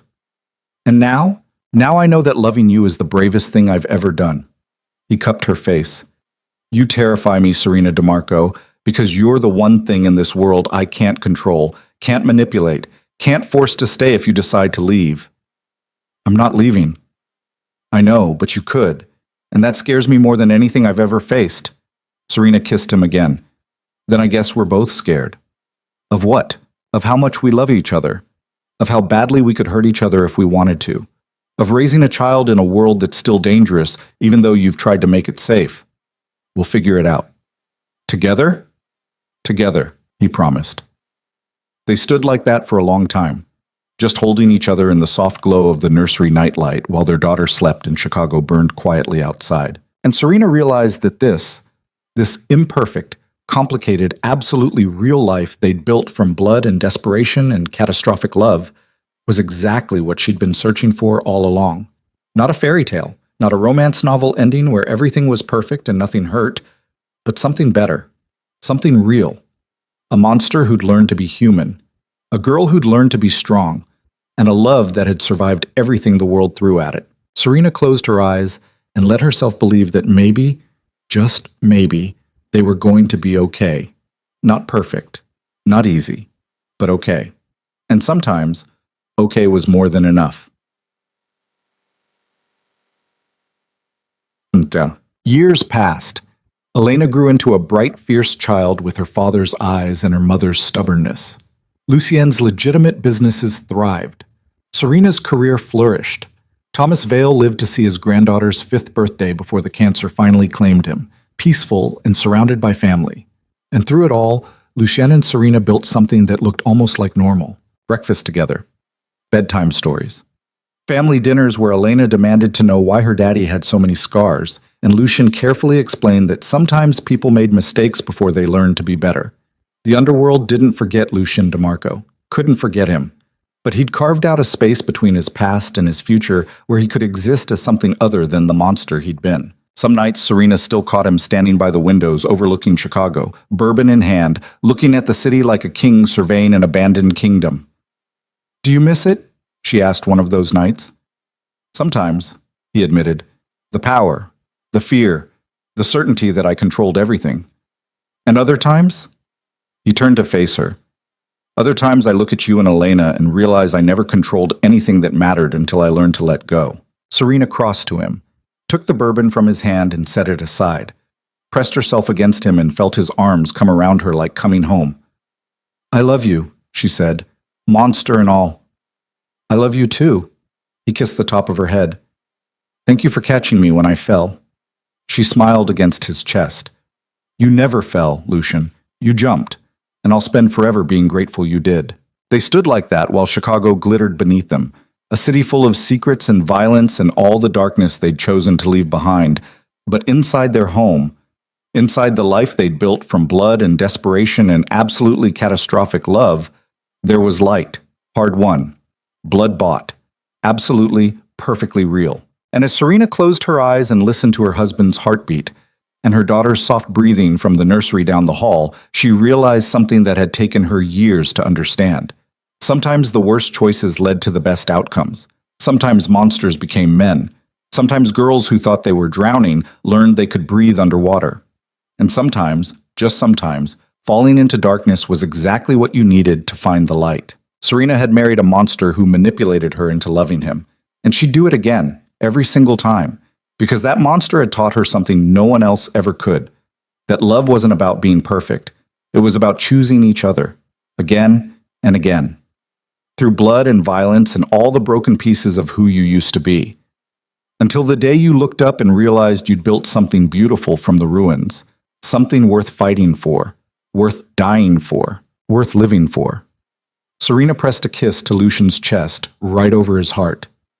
"Thank you," she whispered. "For what?" "For catching me." Lucian's arms tightened around her. "Always," he promised, and meant it. Forever.